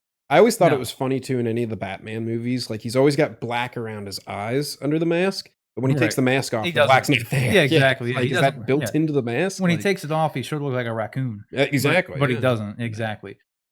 Which is kind of the whole point though, because they go for the aesthetic of with that you only see the whites of his eyes. Yeah, which like, looks good. When that's the aesthetic they're going for. But So why isn't it on his face? when I he know, takes it off? but that would be solved if they animated the eyes to glow white. True. You know what I mean? You wouldn't So- even have to do the black. Right. And I mean, if they if you were, because I don't think it would work with Robert Pattinson's leather cowl that he's starting out with. But if Yeah. he gets an updated cowl, it might work. Like if they just, if they went like another way to explain, like, because if you remember at the end of the Dark Knight, when he does the little, his eyes glue white. Yeah, Just they did. briefly when he did the thing where he could like see through when he was fighting the Joker at the end. I forget what even the Yeah. purpose was, but it was almost like X-ray vision kind of. Yeah, he could But, like like, track stuff. Yeah, but his eyes glue white then. So I mean, if they could if I could see them doing it, if one Pattinson gets an updated cowl and then like he has a heads-up display, kind of like when you see Iron Man and they do like just a shot of Tony with his like, Yeah, yeah.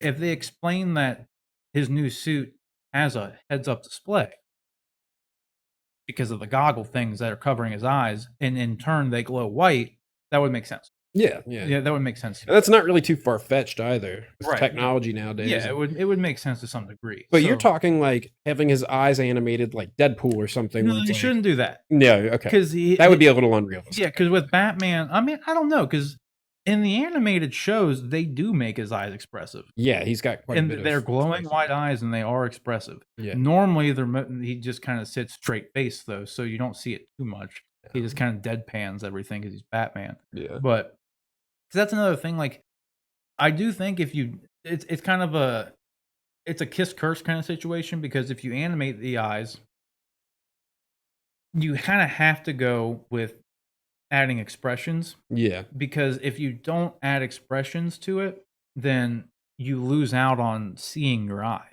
because that's Definitely. like the eyes are the window to the soul. So like Yeah. that's when especially with someone wearing a mask and all you can see is their eyes. you lose out on like any sort of emotion that the character like would be showing. So if they were just like light up LEDs on his eyes and you'd lose out on any sort of emotion. Yeah, So definitely. the easiest route is probably to not do it. Would it look cool? Absolutely.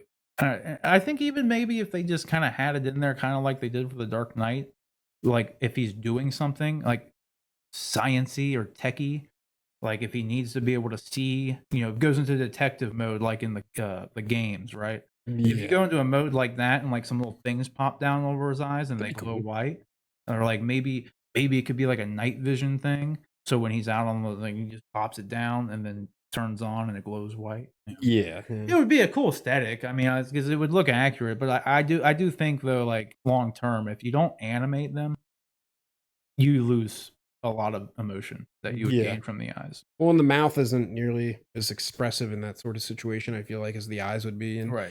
you know, But it could be Batman's not. beneficial True, true. because he want if you're going for the whole Dark, like, you want it to be mysterious. imposing and deadpan. That's why like people wearing masks in general is like spooky because you can't see what's underneath. Yeah, That's kind of the whole point. So I mean, I don't know. It could work either way. I would almost feel like if they did and if they wanted to do the light up eyes like a lot of like fanboys want, and like there was even rumors that they thought Pattinson's eyes would be lit up, and there's a bunch of artists who took the images of that we've gotten of him in the suit and yeah. made them white and everything. But people thought that they were going to be lit up because of the stunt guy on the motorcycle Oh, yeah, with the because he goggles. had goggles on. But I think like there were little lenses over his eyes. But I'm like 99% sure they were just there for protection because it was like raining out while they were filming. 'Cause Yeah, you could even yeah. see like they looked dirty, Mhm. and then they were just I would imagine they were just there for eye protection, and then they were gonna CGI them out just if they needed to for, like, those scenes they were getting. Yeah. So, I don't know. I'm curious to see about it. Didn't mean to go on a Batman eyeball rant for, like, 10 minutes of this It's an video, interesting it feels topic, like. I mean. But, yeah, I mean, it is related at the very least. We did go on a Spider-Man rant for quite a bit talking about Batman stuff, but you know what, though? Batman is the best DC hero, and Spider-Man is the best Marvel hero. So it just kind of goes hand in hand that maybe one will be talked about when the other's talked about to some capacity. But anyways, guys, let us know in the comment section below if you are excited to see Zoe Kravitz as Catwoman, and do you agree with her that Robert Pattinson, based on just his life experience and just using that one example she did alone, if he's a good choice for it, like you think that she thinks he is. And then more importantly though, does that the fact that she said kind of the same thing I was saying before, where Bruce Wayne is the mask and Robert Pattinson, or not Robert Pattinson, but Batman is, he's the real guy. She was Yeah. kind of hinting at that. Do you guys feel the same way? And like, are you excited to see her as Catwoman? Let us know in the comments below. So our next topic today, guys, is about Henry Cavill had some words to say about the Snyder Cut and about just playing Superman in general, and like how long he would like to be playing Superman. Essentially, is what he was talking about. So he recently did an Actors on Actors interview with Sir Patrick Stewart, the great Sir Patrick Stewart, and he asked him first off about the Snyder Cut, and this is on Variety, by the way. So if you want to read the whole thing, but he did an Actors on Actors video, so you can actually watch all this stuff as well. If you just seek out there, just look up Actors on Actors, Henry Cavill on YouTube. I'm sure you'll find it. But Sir Patrick Stewart says he asked him flat out, like, "What can you tell me about the Snyder Cut?" Which is always kind of interesting to see someone in a position of Sir Patrick Stewart, who's unconnected to DC, unconnected to Superman, and really anyway, he's connected in the superhero world, I guess, to some capacity because he played Professor Xavier for so many years.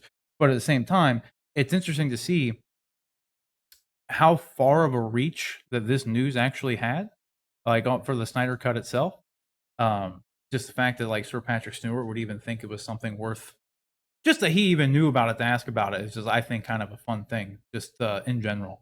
But he asked him like, "What can you tell me about it?" And he said that there's really not much he can really tell anybody about it other than the fact that HBO Max is releasing it, and it's going to be Zach's final vision for the movie. And he goes on to say after that that he's just happy that Zach got to release his vision, which I think at this point in time is pretty much what everybody's wanted. Like Yeah. since despite what is or isn't going to be in the movie, I think based on just the climate of how the theatrical version of Justice League went, and when we knew there were a lot of changes that were made, and from Zack's original film, I think the big movement behind release the Snyder cut was some bit of fans probably just assume that there's going to be a lot of stuff in it that's not going to be in it, but there's definitely a lot of people who just like Henry here. We're on a first name basis now. Just saying. You and But Henry. yeah, me and my pal Henry. But he just thinks it's important that filmmakers and any kind of storytellers to just have their intended vision released, and which is true. Whenever it's always kind of unfortunate to see a lot of these like properties come out where you hear a lot of the studio interference, or like Zach had to just had a tragedy happen that took him off of this film, and then so he didn't really have a choice in the matter too much. But when he had to leave, they brought Joss Whedon in, and the studio just, I mean, they pretty much mandated that it be completely changed, and like, I mean, it's changed enough to where it's worth it to them to let Zach finish the film, but I don't think it's probably changed as much as the fans think it is, to where it's gonna be like we said before in another show, like Darkseid isn't gonna be the major villain of this movie. That wasn't how Zach shot the movie. They shot the movie with Darkseid in it, but it's not gonna be like completely different. I'd wager that it's probably a good amount different. For better or for worse, we'll just have to wait and see. But I do agree with Henry here that it is important to let these filmmakers, and like if you hire someone to do a job, you let them do the job. Like you don't want to.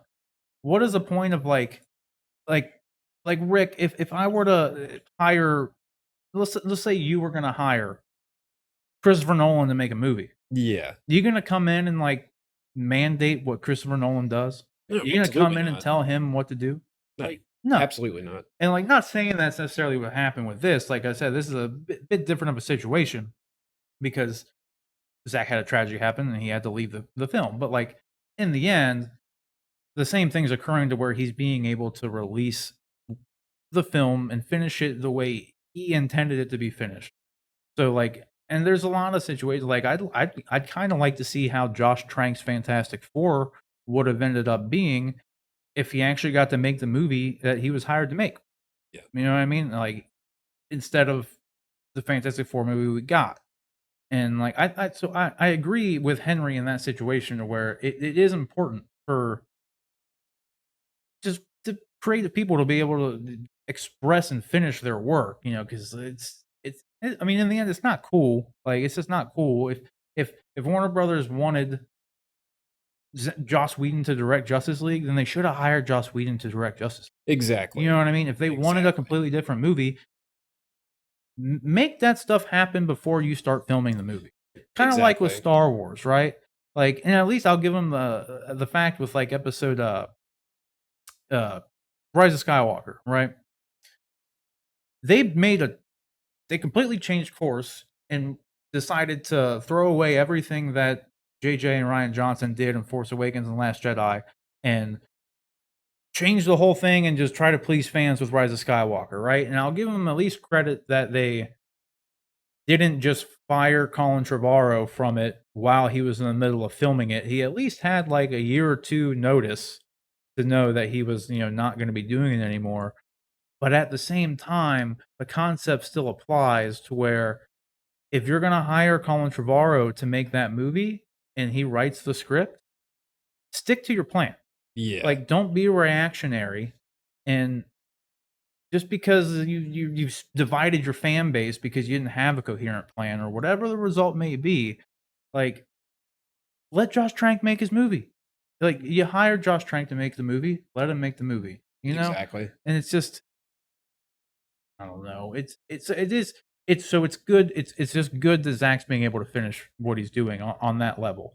And then he goes on to say that he's always been a fan of Superman, And with a character like that, you carry the mantle with you offset, and it becomes part of your public representation. When you meet children, children don't necessarily see me as Henry Cavill, but they see him as Superman, which Yeah, would be pretty cool. that would be pretty I cool. mean, that'd be imagine how cool it would honestly be to be able to like go into like you see all the like these actors who will like Chris Evans does it, like Chris Pratt did it, where they get in their and Johnny Depp does this a lot. Yeah, Get in full costume and go see like sick kids and stuff in hospitals. that's I mean, that's cool, man. that's really cool. That's super cool for them to do and take the time to do it. But I mean, even for like you being like, that's got to be rewarding for you Oh, in for some way sure. too. Just knowing that these kids are like just they show more appreciation for Henry in the role of Superman than a lot of these whiny people out there who say that's not my Superman. You know what I Yeah, mean? yeah. So like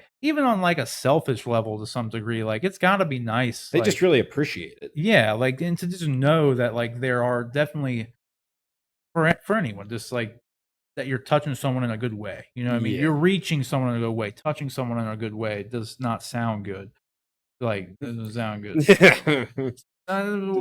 You're reaching someone on an emotional level, okay? Yeah, Like hitting them right here. that's gotta be good to know. So like, but he says obviously like his life has changed dramatically because of the role, and it's given him plenty of opportunities for more roles, and it's just changed his entire career. But he essentially says though later on that like if it was up to Henry, he would not be.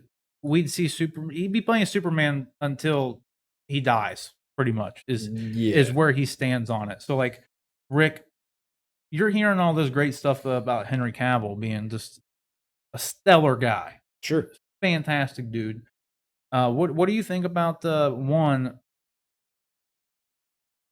His let's say his goal to continue playing Superman indefinitely, and no, that's pretty much it. Do you want to see Henry back as Superman? Absolutely. I thought to me he is Superman. Like I look at Henry Cavill now and I'm like, that's Superman. But You're one of the kids in the hospital. I'm one of the kids in the hospital. Yeah. You know, he looks like him, he acts like him. I think he's perfect for it. And kind of like how we discussed earlier, you know, it's like how Hugh Jackman did the continuation with Wolverine. Um, to me, I mean, why fix something that's not broken? You know, just have him go, and you're not going to mix it up by throwing other actors in there. And I think he's perfect for it. I agree. Henry Cavill is hands down. He is my favorite Superman. Oh yeah, for like sure. 100%. Like yeah, it might be sacrilegious to say because a lot of people like really love the Christopher Reeve stuff. I liked Christopher Reeve stuff too, but I mean, I wasn't. It's totally different. It's completely different. It's like apples and oranges. Like, yeah, I mean that was in a different era. Yeah. You know what I mean, like it is apples to oranges at this point, and I think the way they portrayed Henry Cavill's Superman and Man of Steel, which is definitely the DCEU's best movie, like 100% Yeah. still to this day. But like his portrayal of Superman in that film, and then seeing him in BVS, and then seeing him in Justice League, there is a bit of character progression there that is getting him to the point of being like the Superman everyone knows and loves, kind of thing. Yeah. Being the Boy Scout, because at first he's just some dude who knows that he's not from around here, and then he learns his entire heritage, and then BVS happens. That's like 18 months later. You know what I mean? Yeah. It's like dude hasn't had any time on screen to like really be Superman yet, and that's the thing. Kind of like with what you were saying with Hugh Jackman growing with the role. I just want to see Henry actually have his Superman just grow to be like Superman. Yeah. Because yeah. just the way the time frame has occurred within the DC films, like he's only been around for a couple years. Like Henry hasn't had a chance to be Superman, but the character of Superman as it is within the DC films hasn't even been able to be Superman yet either. No. Like no. you kind of got our first look at him being like Superman as we know him, quote unquote, at the very end of Justice League. Like that's when he swoops in, he wipes the floor with Steppenwolf in like 2 seconds, but the way he comes in is just like, is this guy bothering you? And like smiles about it, and then just beats the crap out of him like Yeah. immediately. Like that's Superman. That was really our first that was our first look at like The real the Superman. real Superman, like Yeah. someone not just like the saving the cat from the tree Boy Scout, like Christopher Reeve, like happy go lucky Superman. That was great for the time. That's how he was always initially portrayed. But like seeing Superman himself as a character in those films pretty much be at peace with who he is now. Like he Yeah. knows what he has to do. Like It's not questioning anything exactly, anymore. and that's because that's how those initial movies were. Like when he was questioning everything because he got all these answers thrown at him in Man of Steel. BVS comes along, he's still questioning things. Like, and he's got this crazy dude in the bat suit wanting to fucking kill him, you know, and then he dies. So like he had like no time to like evolve and like be the man of tomorrow. He hadn't had that chance yet. So like not just seeing more Henry Cavill, like that's I want to see his Superman grow. Like I want Yeah. more of his super because that's the thing. They could just recast him and do another Superman movie. And they could make it happy go lucky, paint by numbers Superman. But like I don't want that. I want more of Henry's Superman because I appreciate everything they've done with that character so Oh, far. definitely. I don't agree with them fucking killing him at the end of BVS Mm. necessarily, but I like the growth that the character was showing. Like, despite that part, like I still like just the role he played throughout the movie, the growth the character had. I want to see more of it, and I want Henry to have the chance to play the Superman he wants to play, and I want the fans to see it because I know there's plenty of fans. I'm not speaking for everybody, but there's plenty of people out there who I know for a fact feel the exact same way, and Henry feels the exact same way. Yeah. That's like primarily one of like the main things he has said. Like he's essentially just said the same thing word for word that I just said. Honestly, I'd have to pull up the quote somewhere, but like I'm not just like spouting this stuff out of my brilliant noggin. Like this is like he has said very similar things to where he wants like that's one of the core reasons he wants to keep going because he felt like he just scratched the surface playing him by the end of Justice League, and Yeah. like no one's gotten that chance yet. So I hope Henry Cavill plays Superman for many, many, many years to come. So let me know in the comment section below. Let Rick know if you feel the same way about Henry Cavill. When you look at him, do you get all glossy eyed and you just see Superman as well, like a little kid in a candy store? Because that's pretty much how we feel about it. So We sure do. yeah, that's 100% how we feel about it. So let us know in the comment section below if you are excited for Henry to continue playing Superman, and if not, like, would you rather just see it recast, or would you rather them not focus on Superman at all in the movies anymore? Just let us know. All right, guys. So our last segment here today is going to be a little different. It's not necessarily. I mean, it's on topic, but it's not something we typically cover because it's kind of unsubstantiated rumors to some degree. So we're simply going to be calling this segment the Rumor Mill with Rob and Rick. So here, what we're going to do, Rick, is we're going to take a look at, there's 3 rumors in particular that I think are kind of worth talking about just because of the interesting ramifications they would have were they to be true. So again, before we get into these guys, these are essentially unsubstantiated rumors. They're not coming out from major trades. There's been no confirmation from people associated with like a studio or something has not came out and confirmed anything like this. These are like rumors or scoops, quote unquote, that some sites are reporting on, and a couple of them they're just kind of interesting here. So the first one here we're going to get into, Rick, is an interesting one. Supposedly, Ryan Reynolds is set to return as Green Lantern in the Snyder Cut. Again, as you can clearly tell, this is unsubstantiated rumors, okay? But I did feel like there were some interesting things to kind of talk about with we're just going to speculate. If this were to be true, the pros and cons, essentially. That's what we're going to do with this segment from this stuff. Because it's always fun to do. Speculation's fun. So we're gonna take a look at this. We're gonna get into the article and we're gonna break it down. So apparently this is coming from Grace Randolph, who she is a YouTuber as well. She has some sources that she she has broken scoops before, so she's not complete. When I say unsubstantiated, I'm not saying they're coming from completely unreliable sources that you shouldn't trust at all. It's not what I'm saying. When I say unsubstantiated, I am meaning there is no confirmation from, like I said, like a studio head or Ryan Reynolds or anybody that can actually confirm the story is what I'm getting at. So like someone saying that their sources who they cannot mention are saying something, that's unsubstantiated. I don't know why that is so hard to say. It's not easy. No. So Ryan Reynolds returning as Green Lantern in the Snyder Cut. Okay, let's talk about this for a minute. So they say that now I've heard it from a second source. It seems the word is indeed getting out, and so I can confirm the Snyder Cut cameo I've been teasing is indeed Ryan Reynolds for Green Lantern. I'm I'm hearing WB is working on putting the deal together now to make it official, says Randolph on Tuesday. Okay, so That's interesting.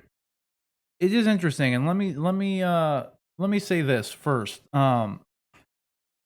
This isn't the craziest thing I've ever heard of in my entire life by any means. No. Like if this were to happen, I wouldn't really think it's like all that far fetched by any means. Like there's been definitely some crazier rumors that have come out here. I mean, even in regards to the Snyder Cut, there's been crazy rumors that were way before it even got announced that it was going to happen. So I guess I would say I would not be opposed to this happening. Let's say it's true. Let's say it's true. I'd be fine with it. Although it is kind of contradictory on some level because they're supposedly making the Green Lantern series for HBO on Yeah. HBO Max. Now, there's been no real confirmation or any big news about where that show's at and if it's even going to feature Hal Jordan or what. So I mean, who knows if they're going to focus on Jon Stewart and there's not going to be a Hal Jordan in the Green Lantern show on HBO, then there's no problem with bringing him back for that. Yeah. Not that there'd be a problem with bringing back anyway, but it's like you don't want to have two different Hal Jordans. It doesn't make any sense. Let me just say too, for the record, to me, it's absolutely shocking to hear that Ryan Reynolds would even want to come back as Green Lantern after all the shade he's basically thrown at it. I was gonna get into that too. Yeah. Oh, sorry. No. Go. No, I mean that's just they made nods to it in Deadpool. They've done so much with this where Ryan Reynolds was obviously very not happy with the Green Lantern movie, and it just surprises me that he'd be like, "Yeah, I'm on board for that." Yeah. Well, and that's the thing, because this is what I thought. I thought the same exact thing. Like, why would if I'm Ryan Reynolds and I've thrown so much shit, even inside of Deadpool and outside of Deadpool, he has obviously made light of the experience he had in the Green Lantern movie about how the animated suit bit and Deadpool itself, him killing himself, like him going at the end of Deadpool 2 when he time travels back and the end credit scene and kills Ryan Reynolds as he's reading the script of Green Lantern. Yeah. You know what I mean? Like he's definitely poked fun and made light of that movie. And like that being said, that movie isn't all bad. Okay. He was good in the movie. It was mainly the execution of Parallax and everything that was kind of like just not good, right? So like I would be totally fine with him coming back and playing Hal Jordan again. And especially the OA stuff and all the the training stuff and like we talked about this before, like Sinestro, like all that shit was great in the movie. Like the movie itself as a whole, no, but like there were good bits in it. Enough to say like it's not a dumpster fire of a movie, but it's like I wouldn't say it's on the same level. It really reminds me of the Josh Trank Fantastic Four movie, in all honesty, because it's like for the first half-ish of that Fantastic Four movie, it's a decent movie, and then it falls apart to the end. And the Green Lantern movie is kind of the same way. So like, if I'm Ryan Reynolds and if Warner Brothers asks me if I want to come back for a cameo of to be Hal Jordan again in the Snyder Cut of all things, Yeah. I don't really see why would I want to do that. You know what I mean? Why would I want to? Why like Ryan Reynolds has enough stuff going on with like they're gonna be getting Deadpool 3 into production here at some point. Like I mean, I could see him doing a cameo. Like so I mean I could see him doing a cameo because it wouldn't take a lot of time. I feel like it'd almost be a campy cameo though. Like he would, I don't know. Well, the main thing I have with it that really doesn't really sit well with me into buying this is the fact that it's for the Snyder cut. Yeah. Like, yes, were rumors and like Kevin Smith, I remember you most saying that. notably, yeah, like he said that on set when Superman came in and like and Justice League or whatever, that whole scene where he's talking to Alfred was quote unquote supposed to be Green Lantern. Okay, but it doesn't make sense for the Snyder cut. Like it doesn't make sense. Where do you throw in Green Lantern? Because if you're talking about literally having to shoot like scenes with him fighting like Steppenwolf with everybody else at that point. Yeah. Like, because otherwise, what's the point of having Green Lantern do a cameo of Hal Jordan of this Green Lantern, Ryan Reynolds, Hal Jordan? What is the point of bringing him into the Snyder cut? Because he ain't gonna be like a major character. Yeah. It'd be super pointless to have him come back and shoot a cameo, and then what's he gonna do in the cameo? What purpose is it gonna serve in the Snyder cut? It doesn't make any sense. No. It makes more sense for Flashpoint. If it was gonna be if he was gonna make a small cameo appearance as Hal Jordan, one, you could do that in the Flashpoint movie and just have it be a one-off thing where the Flash is running through time and ends up in this world, in the Green Lantern, Hal Jordan, Ryan Reynolds world, and it could be a one-off jokey scene. There it is, right? That would make sense, and then you wouldn't have to worry about continuity with the HBO Max show, and you would and whatever. If they actually have plans for bringing Green Lantern into the DCEU in some capacity, you wouldn't be contradicting your Hal Jordan casting at that point. So because you could just say it's a one-off thing that's only occurring in Flashpoint, just a jokey scene. So I could see that's more feasible to me. If this article came out saying that he was going to be doing a Flashpoint cameo, I'd buy that a bit more. All right. Yeah, that would make sense. Like, you know what I mean? But if we're gonna take all that stuff out of it, the logical, stuff out of it, right? Because like I said, doesn't make sense for Snyder Cut, makes more sense for Flashpoint. So that's just basic logic. But if we take that out of it and just think about if you're Ryan Reynolds, what's going to entice you to come back as Green Lantern of the character that you've made so much fun of, essentially? I just don't see him doing that. Like, you don't see him doing it at all? I don't. No, I really don't. I mean, what I would say is what it comes down to, and it's kind of like what I touched on earlier, is like the actors want to act, right? They want to have a story that is actually compelling. They don't want to like Ryan Reynolds coming back for a small cameo. If it was a small cameo, I guess it'd be fun. I mean, aside from a paycheck, though, he doesn't get anything out of that. No. You know what I mean? Like, if anything, appeasing fans, but no one's clamoring to see that. No one's clamoring to see his return as Hal Jordan. No. Like, he's already beloved as Deadpool, and he already has, what else? That new movie coming out with Taika Waititi, the guy thing, just some Free Guy. Yeah. Where he plays the NPC essentially in a video game. Where like Ryan Reynolds is a busy guy. Like he doesn't need to come back and play a character like Hal Jordan. Like no one's clamoring for it. So like that's honestly another thing that like kind of goes against this rumor in my opinion. But just to play devil's advocate, let's say WB and them and Ryan have had talks to come back as Green Lantern, just in general, just for him to actually like let's say just make more Green Lantern movies again, or even be in the show, whatever you want to be. Yeah. The only way I could see that happening is if Warner Brothers gave him creative control in some capacity, and I could see that. I don't say that just because like he deserves it or like he, whatever. Because here's the thing, he proved with Deadpool. You remember X-Men Wolverine, X-Men Origins Wolverine? Oh, I remember that. Where he played Deadpool I do. but that movie did not feature Deadpool in any way. No, Like, it was what definitely Deadpool not really is. Deadpool Yeah. whatsoever. Deadpool in that movie was not Deadpool. No, not at all.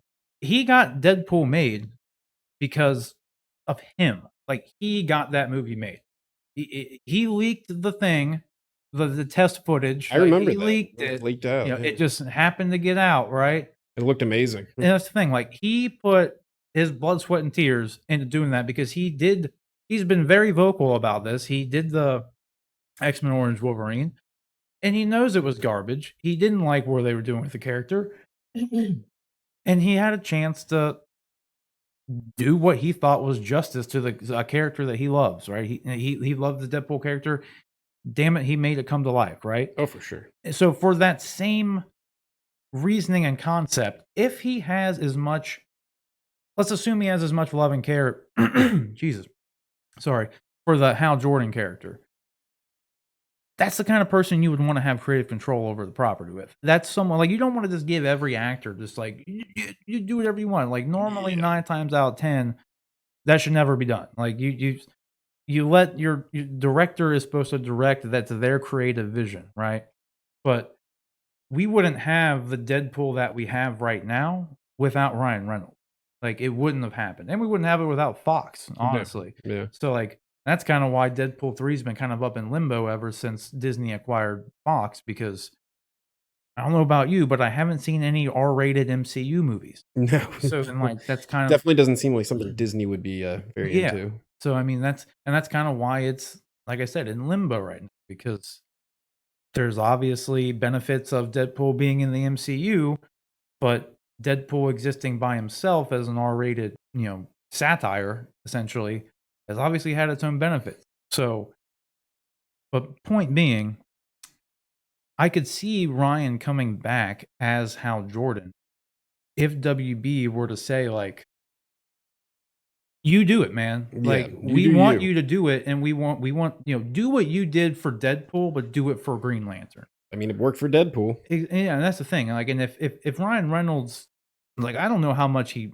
loves and cares about Hal Jordan as much as he does Deadpool, but let's assume for a minute he does, then I would be on board with that. Because I think he's proven himself with the whole Deadpool situation that he's not an idiot. He knows what he's doing.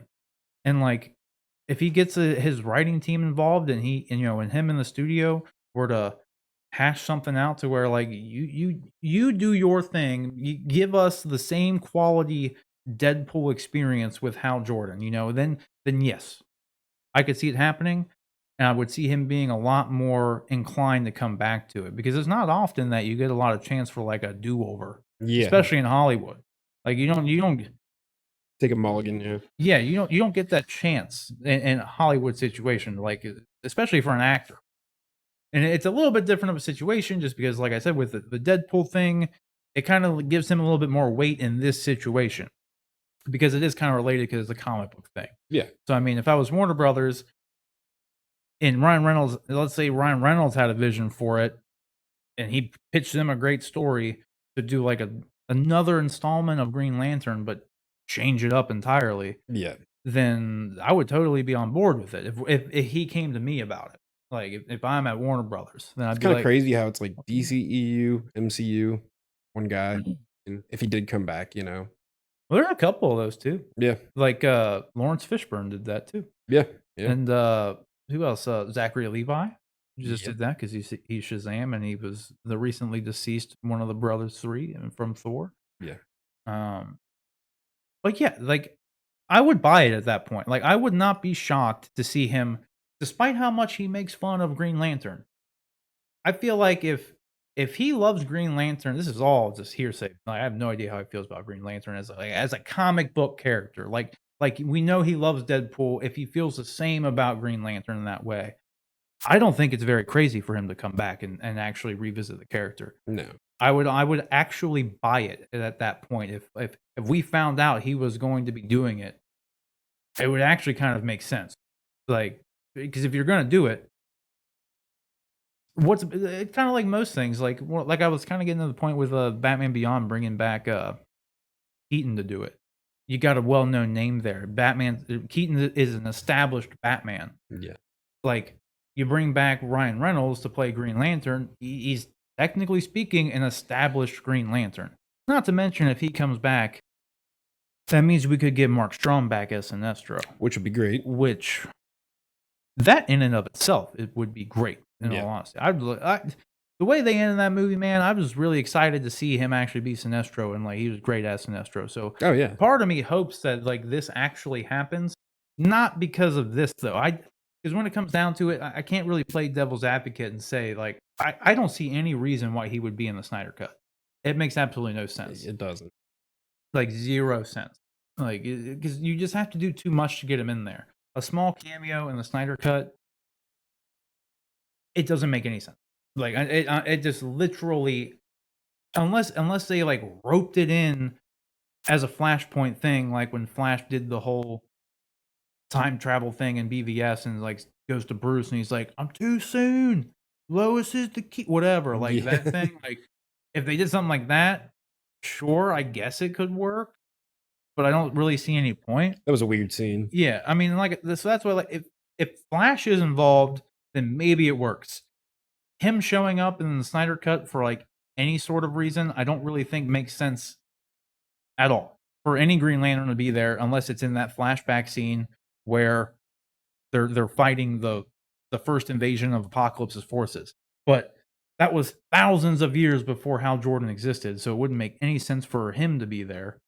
So I just don't know where you would put him. Yeah, wouldn't make any sense to me. So I don't know. That being said, would you like to see him come back? Kind of like let's say if they were going to make a new Green Lantern movie, do you think they should bring him back, or they should just move on because it was just misunderstood and Well, I mean, look at the Snyder Cut. Justice League was misunderstood, and they're bringing that back. It's kind of like a do-over, like you said. But I think I don't know. That's difficult to say. I thought I like Ryan Reynolds as an actor, so sure, yeah. But yeah, I'd be more excited for Deadpool 3 than I ever would be for like him as a Green Lantern appearance or anything like that. Right. I mean, that's the thing. Like, kind of like we were saying with Margot Robbie. Like anything with Margot Robbie, I'll be interested in. Anything with Ryan Reynolds, I'll be interested in. Oh, for sure. So, I mean, if they were to announce he was going to come back and play Hal Jordan again, I would not be opposed to it. Yeah, like it wouldn't disappoint me. And I don't think I don't think he's not the how Hugh Jackman to a lot of people is Wolverine. Yeah. To us, Henry Cavill is Superman. It's not like that with Green Lantern. It's not like Ryan you don't have Reynolds that same attachment. Yeah, Ryan Reynolds is not Hal Jordan to me. No. So like I could really care less. Deadpool to me. Like it'd be fine if he came back to play Green Lantern and get like a do-over on it, and like if he could make it the movie he kind of would want it to be, then I'd be cool with it. If not, I'm still cool with it. Here's what I was going to say too. At this point, I feel like Ryan Reynolds has grown a lot as an actor since that movie came out. Yeah. They know what went wrong with Green Lantern. They know the mistakes they made. And if they did bring it back, I think they would be much more likely to avoid those mistakes and make it a better film. So no, absolutely. And that's where it comes down to too. Like if he were to do it, I feel like the only way he'd want to do it is if he had a similar level of creative control that he has with Deadpool. Yeah, or he really liked the script or something. Yeah, because otherwise, like, I don't see anything in it for him to do it. No. Like, because it's just like we said, like... If anything, it'd be a huge risk for him to take. Yeah, I mean, I don't know if it'd be a risk, because it's not like... Honestly, it's like a black sheep of a movie, but it's not like... It's like I said, it's not a dumpster fire. It's just kind of horrible. Yeah, it's just a situation where like Woody he gets nothing out of it either way. Yeah, like it's not like Hugh Jackman coming into a Deadpool movie for a Wolverine cameo. That everybody wins in that situation. Oh yeah, you know what I mean. Like everyone gets to have fun with that. With like everyone loves Hugh Jackman, everyone loves Deadpool, everyone loves the relationship Ryan Reynolds and Hugh Jackman have together off screen. Like. So, like, there's merit to it. Like, you understand why that would happen. Ryan Reynolds hasn't been Hal Jordan in years in the movie. Like, no one cares about it. No one, like, hates Ryan Reynolds for doing it. Like, it's just it's a black sheep. Like, no one, like, hates it. Everyone just knows it was kind of a crappy movie. Yeah. But no one gave Ryan Reynolds shit for, like, it didn't ruin his career kind of movie. No, You not know at what I all. mean? It's just the same. It's he's not attached to that role, at least in the public's eye. No one looks at him and sees Green Lantern. Like, he is beyond that point. Even when that movie came out, I don't think a lot of people looked at him and thought Hal Jordan. Like, No. I think when that movie first came out and he was announced to be playing Hal Jordan, I always thought he would have made a better Barry Allen. Just with Yeah. how like or like Wally West, like how quippy he was. Like I always thought he would have been a really good Flash. But I mean, he worked for Hal Jordan too. Like he was fine in the role. But I always thought Hal Jordan was more of like a serious kind of. they've kind of gone like back and forth with him. Yeah. Like lately in like the New 52 and stuff, he is a little bit more quippy, but like not to the extent of Deadpool quippy. Yeah. Just kind of like more like cocky jock football player quippy. Sure. You know, not in like a douchey way, No, but but I kind of in a douchey way. You know, yeah, you know I know what I what mean? you mean. But yeah, that's the thing. Like it's mainly just that I don't think. But why would you come back and do it unless you're gonna get more out of it than a fucking cameo? It just doesn't make for someone like Ryan Reynolds. It just doesn't make sense to me. No. Like that's it. I'd like to see him come back, but whatever. Like, but let's move on to the next rumor because we got two more.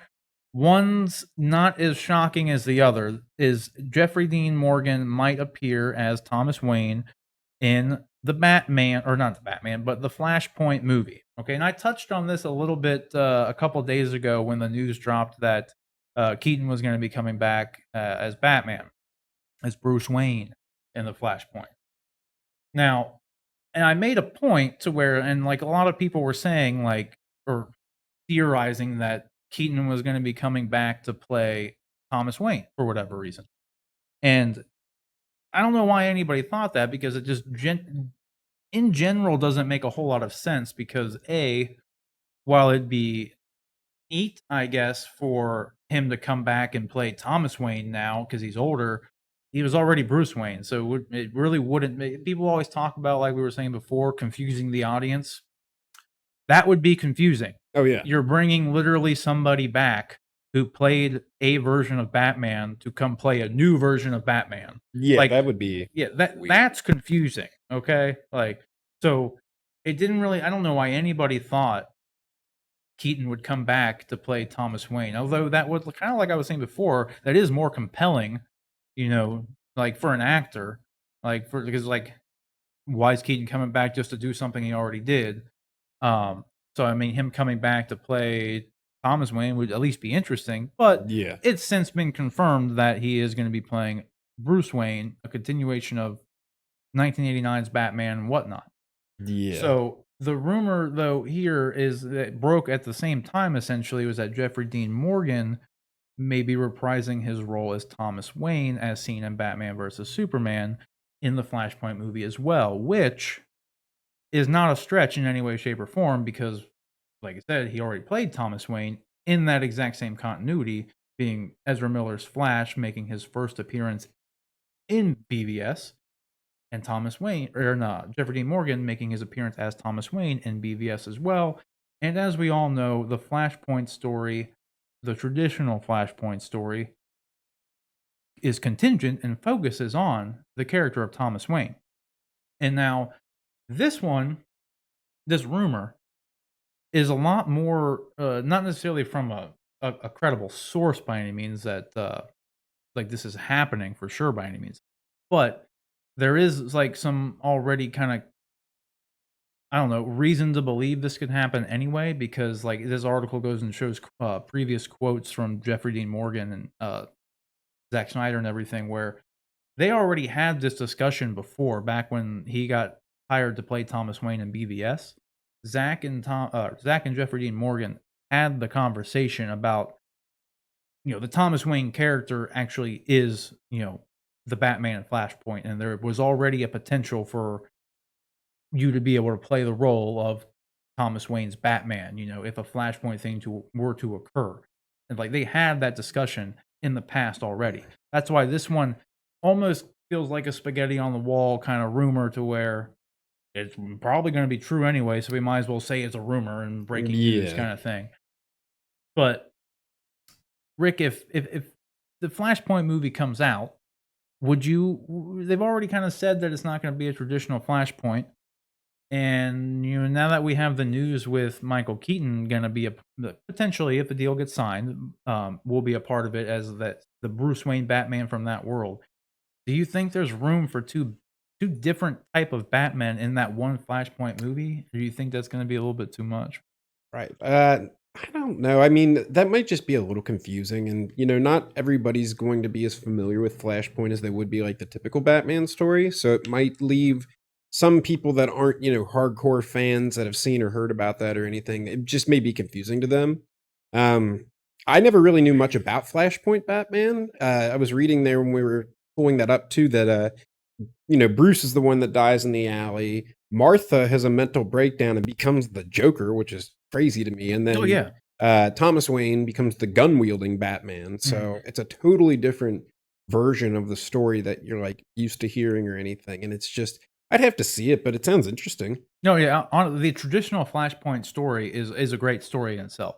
Like that comic run, and then they made an animated movie of it that was pretty faithful to the The comic Martha run. Wayne Joker thing is just, it's kind of It strange. is kind of weird, honestly. Like I didn't really care for I don't care for that aspect of it, but the idea of Bruce Wayne dying in the alley and then Thomas Wayne becoming Batman, I think that is a cool concept. That is, And yeah. it's also cool that the Joker thing it's having it connected in that fashion with like the Bat family and even in an alternate timeline is just that alley is connected to them like anywhere they go, and like you Yeah. change one thing and Batman still exists and Joker still exists in some capacity. So I mean, I don't know, it's poetic, if you will, and Indeed.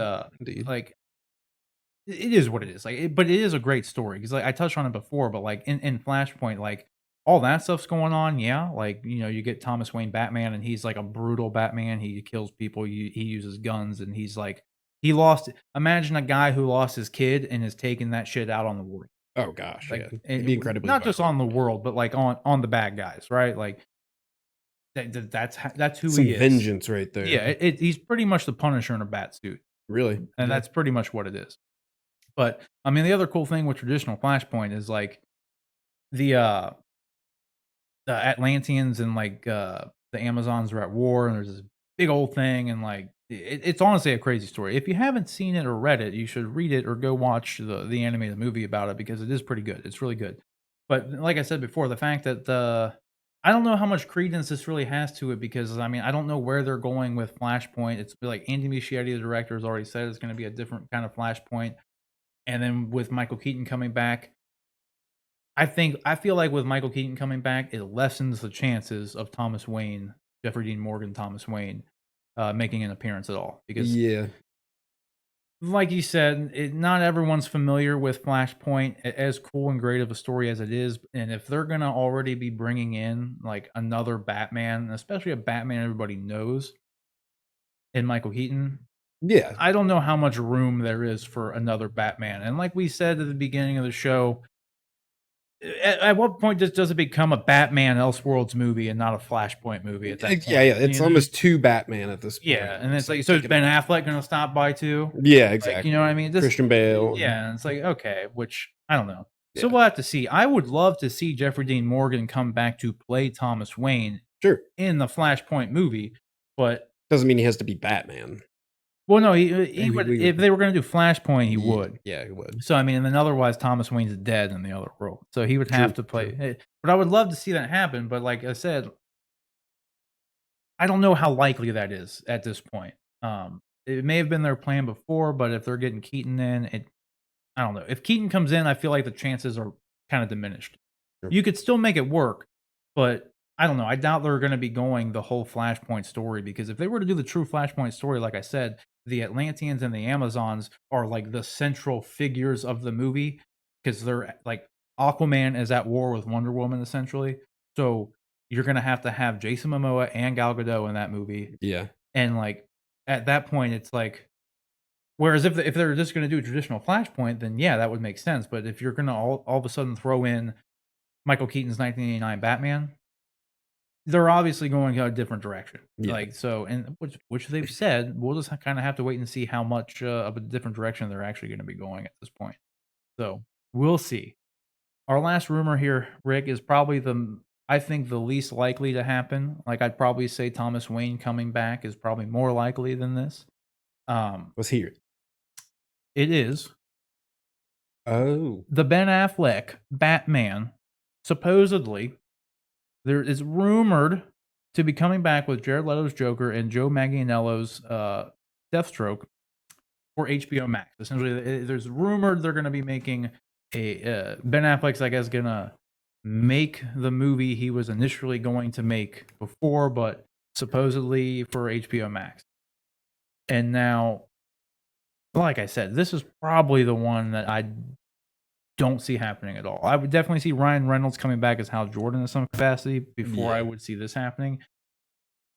Now, does that mean that's what I want to happen? No. I would much rather have a Ben Affleck Batman movie than anything else on this rumor mill list, honestly. I'd rather have Ben Affleck's Batman over the Robert Pattinson Batman movie, honestly. Because Ben Affleck was my favorite Batman. I thought it was great. Like, they did not do him justice in Justice League. No, didn't do him justice. Yeah, they did not do him justice in that movie. They completely... You could tell it was from the reshoots more than anything, but like they completely changed the character from what he wasn't just, a short 18 months ago or whatever, and BVS, like whenever that happened, year time wise, they just completely changed him. But Ben Affleck, as I've said, was my favorite. So I'd rather, if this was true, this would be the one I'd be most excited about. You kind of said before, though, if they do this, so the Joker should have some tattoo removals, right? Yeah. Go get some laser work done. Yeah, because I think... just my opinion. No, I agree. Because like that's the thing when it comes to Jared Leto's Joker, it's a hot button issue. It's not divisive at all. I didn't mind the performance. I thought what he did in the movie as Joker was fine. Sure. I thought it was an interesting take. It was a different take, and it was a unique take. Right? It was he wasn't. And every Joker, for that matter, has been their very own, like Jack Nicholson's Joker was nothing like Jared Leto's Joker. They've all been like that. So I appreciated the originality. Yeah.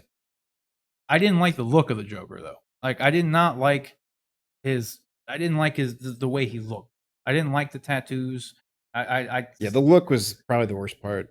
You could have gave him the grill because like the backstory behind that the makes grill sense. is fine, but at the same time, without context, is it fine? Because this looks like he's wearing a grill. It does. So I mean, like when like, oh, the metal teeth are there because Batman knocked them all out. Okay, well that's a cool story, but it's not like that was addressed in the movie. Like I don't think it was. Yeah, I don't think it was either. But it makes sense when you hear about it. But yeah, if they're not going to explain it, then you've just got like gangster Joker. Yeah, exactly. That's the thing. I liked the performance of it, and I liked him being just kind of like more, I don't know, almost like a drug lord kind of gangster Joker dude. Like I was fine with it. Like that was all fine. That's like what he was. Yeah. Yeah, and he was like creepy. Like I told you before, like that scene where he gets on that dude's lap, and like. It very was unsettling, weird, man. Yeah, like it was unsettling. Like I wouldn't want to be on the receiving end of that Joker at all. And so I mean, like I liked the performance and everything. It was fine. The movie wasn't executed properly. No. And like I would like the look to be changed up a bit. That being said, Joe Manganiello's Deathstroke, though. Oh, like talk about an appearance that worked, dude. Right? That perfect casting. It was perfect casting. The suit was amazing. It looked just like the Arkham Origins. That could have been a good movie in itself. Like exactly, and that's like what Ben Affleck's Batman movie was going to be. It was going to have Joe Manganiello's Deathstroke in it. They should have done that. So, I mean, and I don't know if the Joker was ever going to be a part of it, but I mean, it's a Batman movie, and like we've said before, if you have a Batman movie, it kind of goes hand in hand that you're going to have a Joker in there at some point in time. Well, Deathstroke's like my favorite DC villain too. Like if you want to call him like a villain, he's a great villain. Yeah, he's like I've always thought he was super cool. Yeah, he's great. And like I don't know, like I would pay to see Ben Affleck come back as Batman in anything. Yeah, like, I would be down to see it. I know it's sacrilegious to say that he is my favorite Batman, but like I said before, no one else really captured the fact that Bruce Wayne died in that alley and Batman was born. Like Yeah. no one else got that point across as well as Ben Affleck's Batman did. And kind of like Henry, and like he hasn't had his fair shot of being Superman and like his Yeah. own like whole Superman movie. Because Man of Steel was almost like a coming of age Superman movie because he was finding out who he was, Yeah. and then he dies in the next one. And it's BVS was pretty much a Batman movie, but at the same time, it wasn't a Batman movie because it was focused on Superman in some capacity. So, like, I feel Ben got the same kind of not necessarily unfair treatment by any means, but just like kind of the short end of the stick when it comes to actually being able to fully portray that character. Yeah. Because like he was writing, directing, and going to be starring in that Batman movie, and He didn't get to use it to his full potential. he didn't get to do it. And like I would do anything to see that movie. Like that of all the movies that haven't happened and won't happen more than likely, like that's one of the big ones. Those movies that you hear all the time about like, oh, this is so like Why the Last Man was supposed to have a movie 10 years ago with Shia LaBeouf attached to it. Yeah. That never happened. Like, there's tons of movies, tons of projects that just never happen. And this one's probably the most disappointing one to me, just because not only is it more than likely never going to happen. Sorry for whoever wrote this article and has this quote unquote scoop. I'm not buying it because Ben Affleck is like, he's out, dude. He's been out.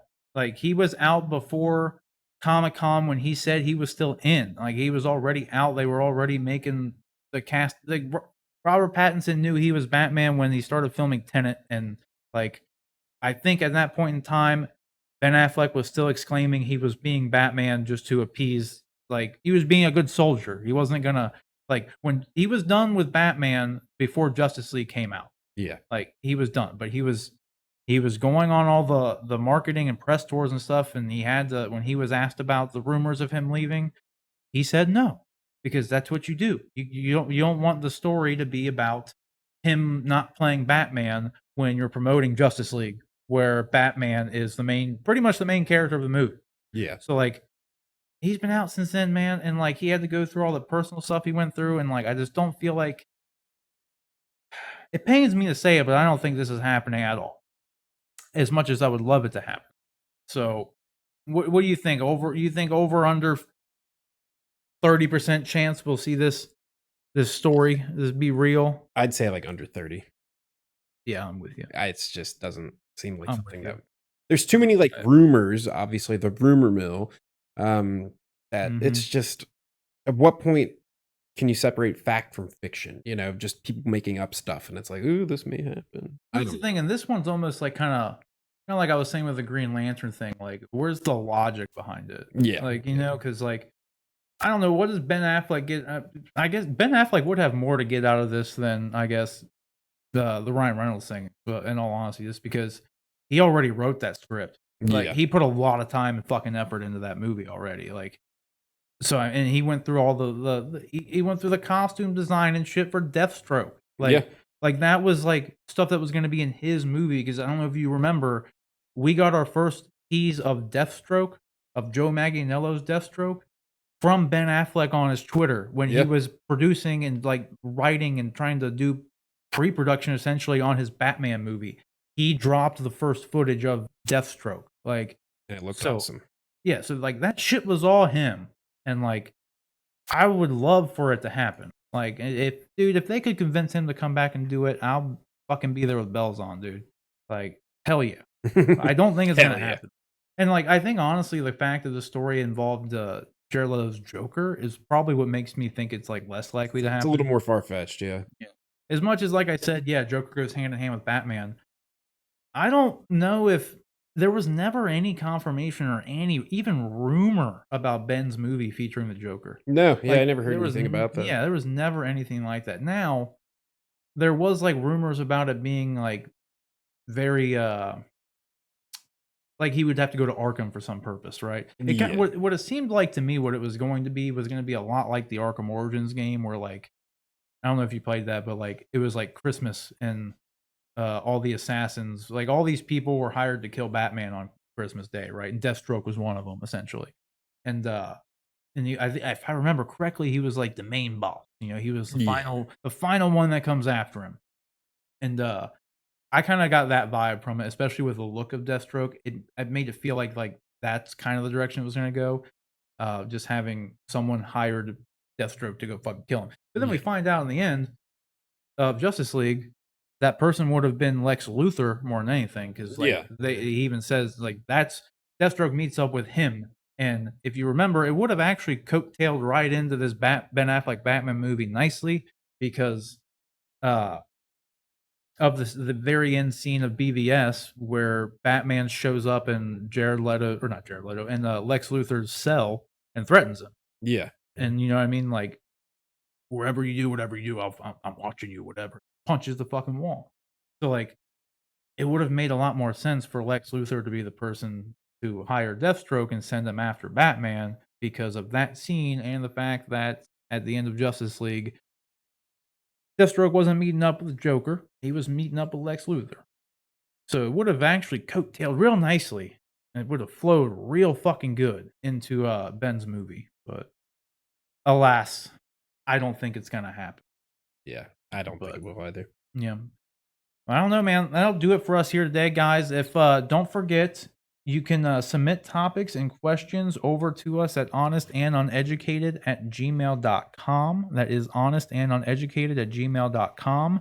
You can follow Rick on Instagram. Was it at Sir Rick Metz? At Sir Rick Metz. There you go. You can follow me on Instagram at Sir Rob Bifo. Stay tuned for we got some stuff coming up. We'll have another episode of Honest and Uneducated just coming up next Monday. Obviously, we're working on statue reviews, and we got some other things in the works. Is there anything I'm missing here, Rick? I think you've covered it. Did I cover it? All right. I think you got it. Well, until next time, guys. Take care.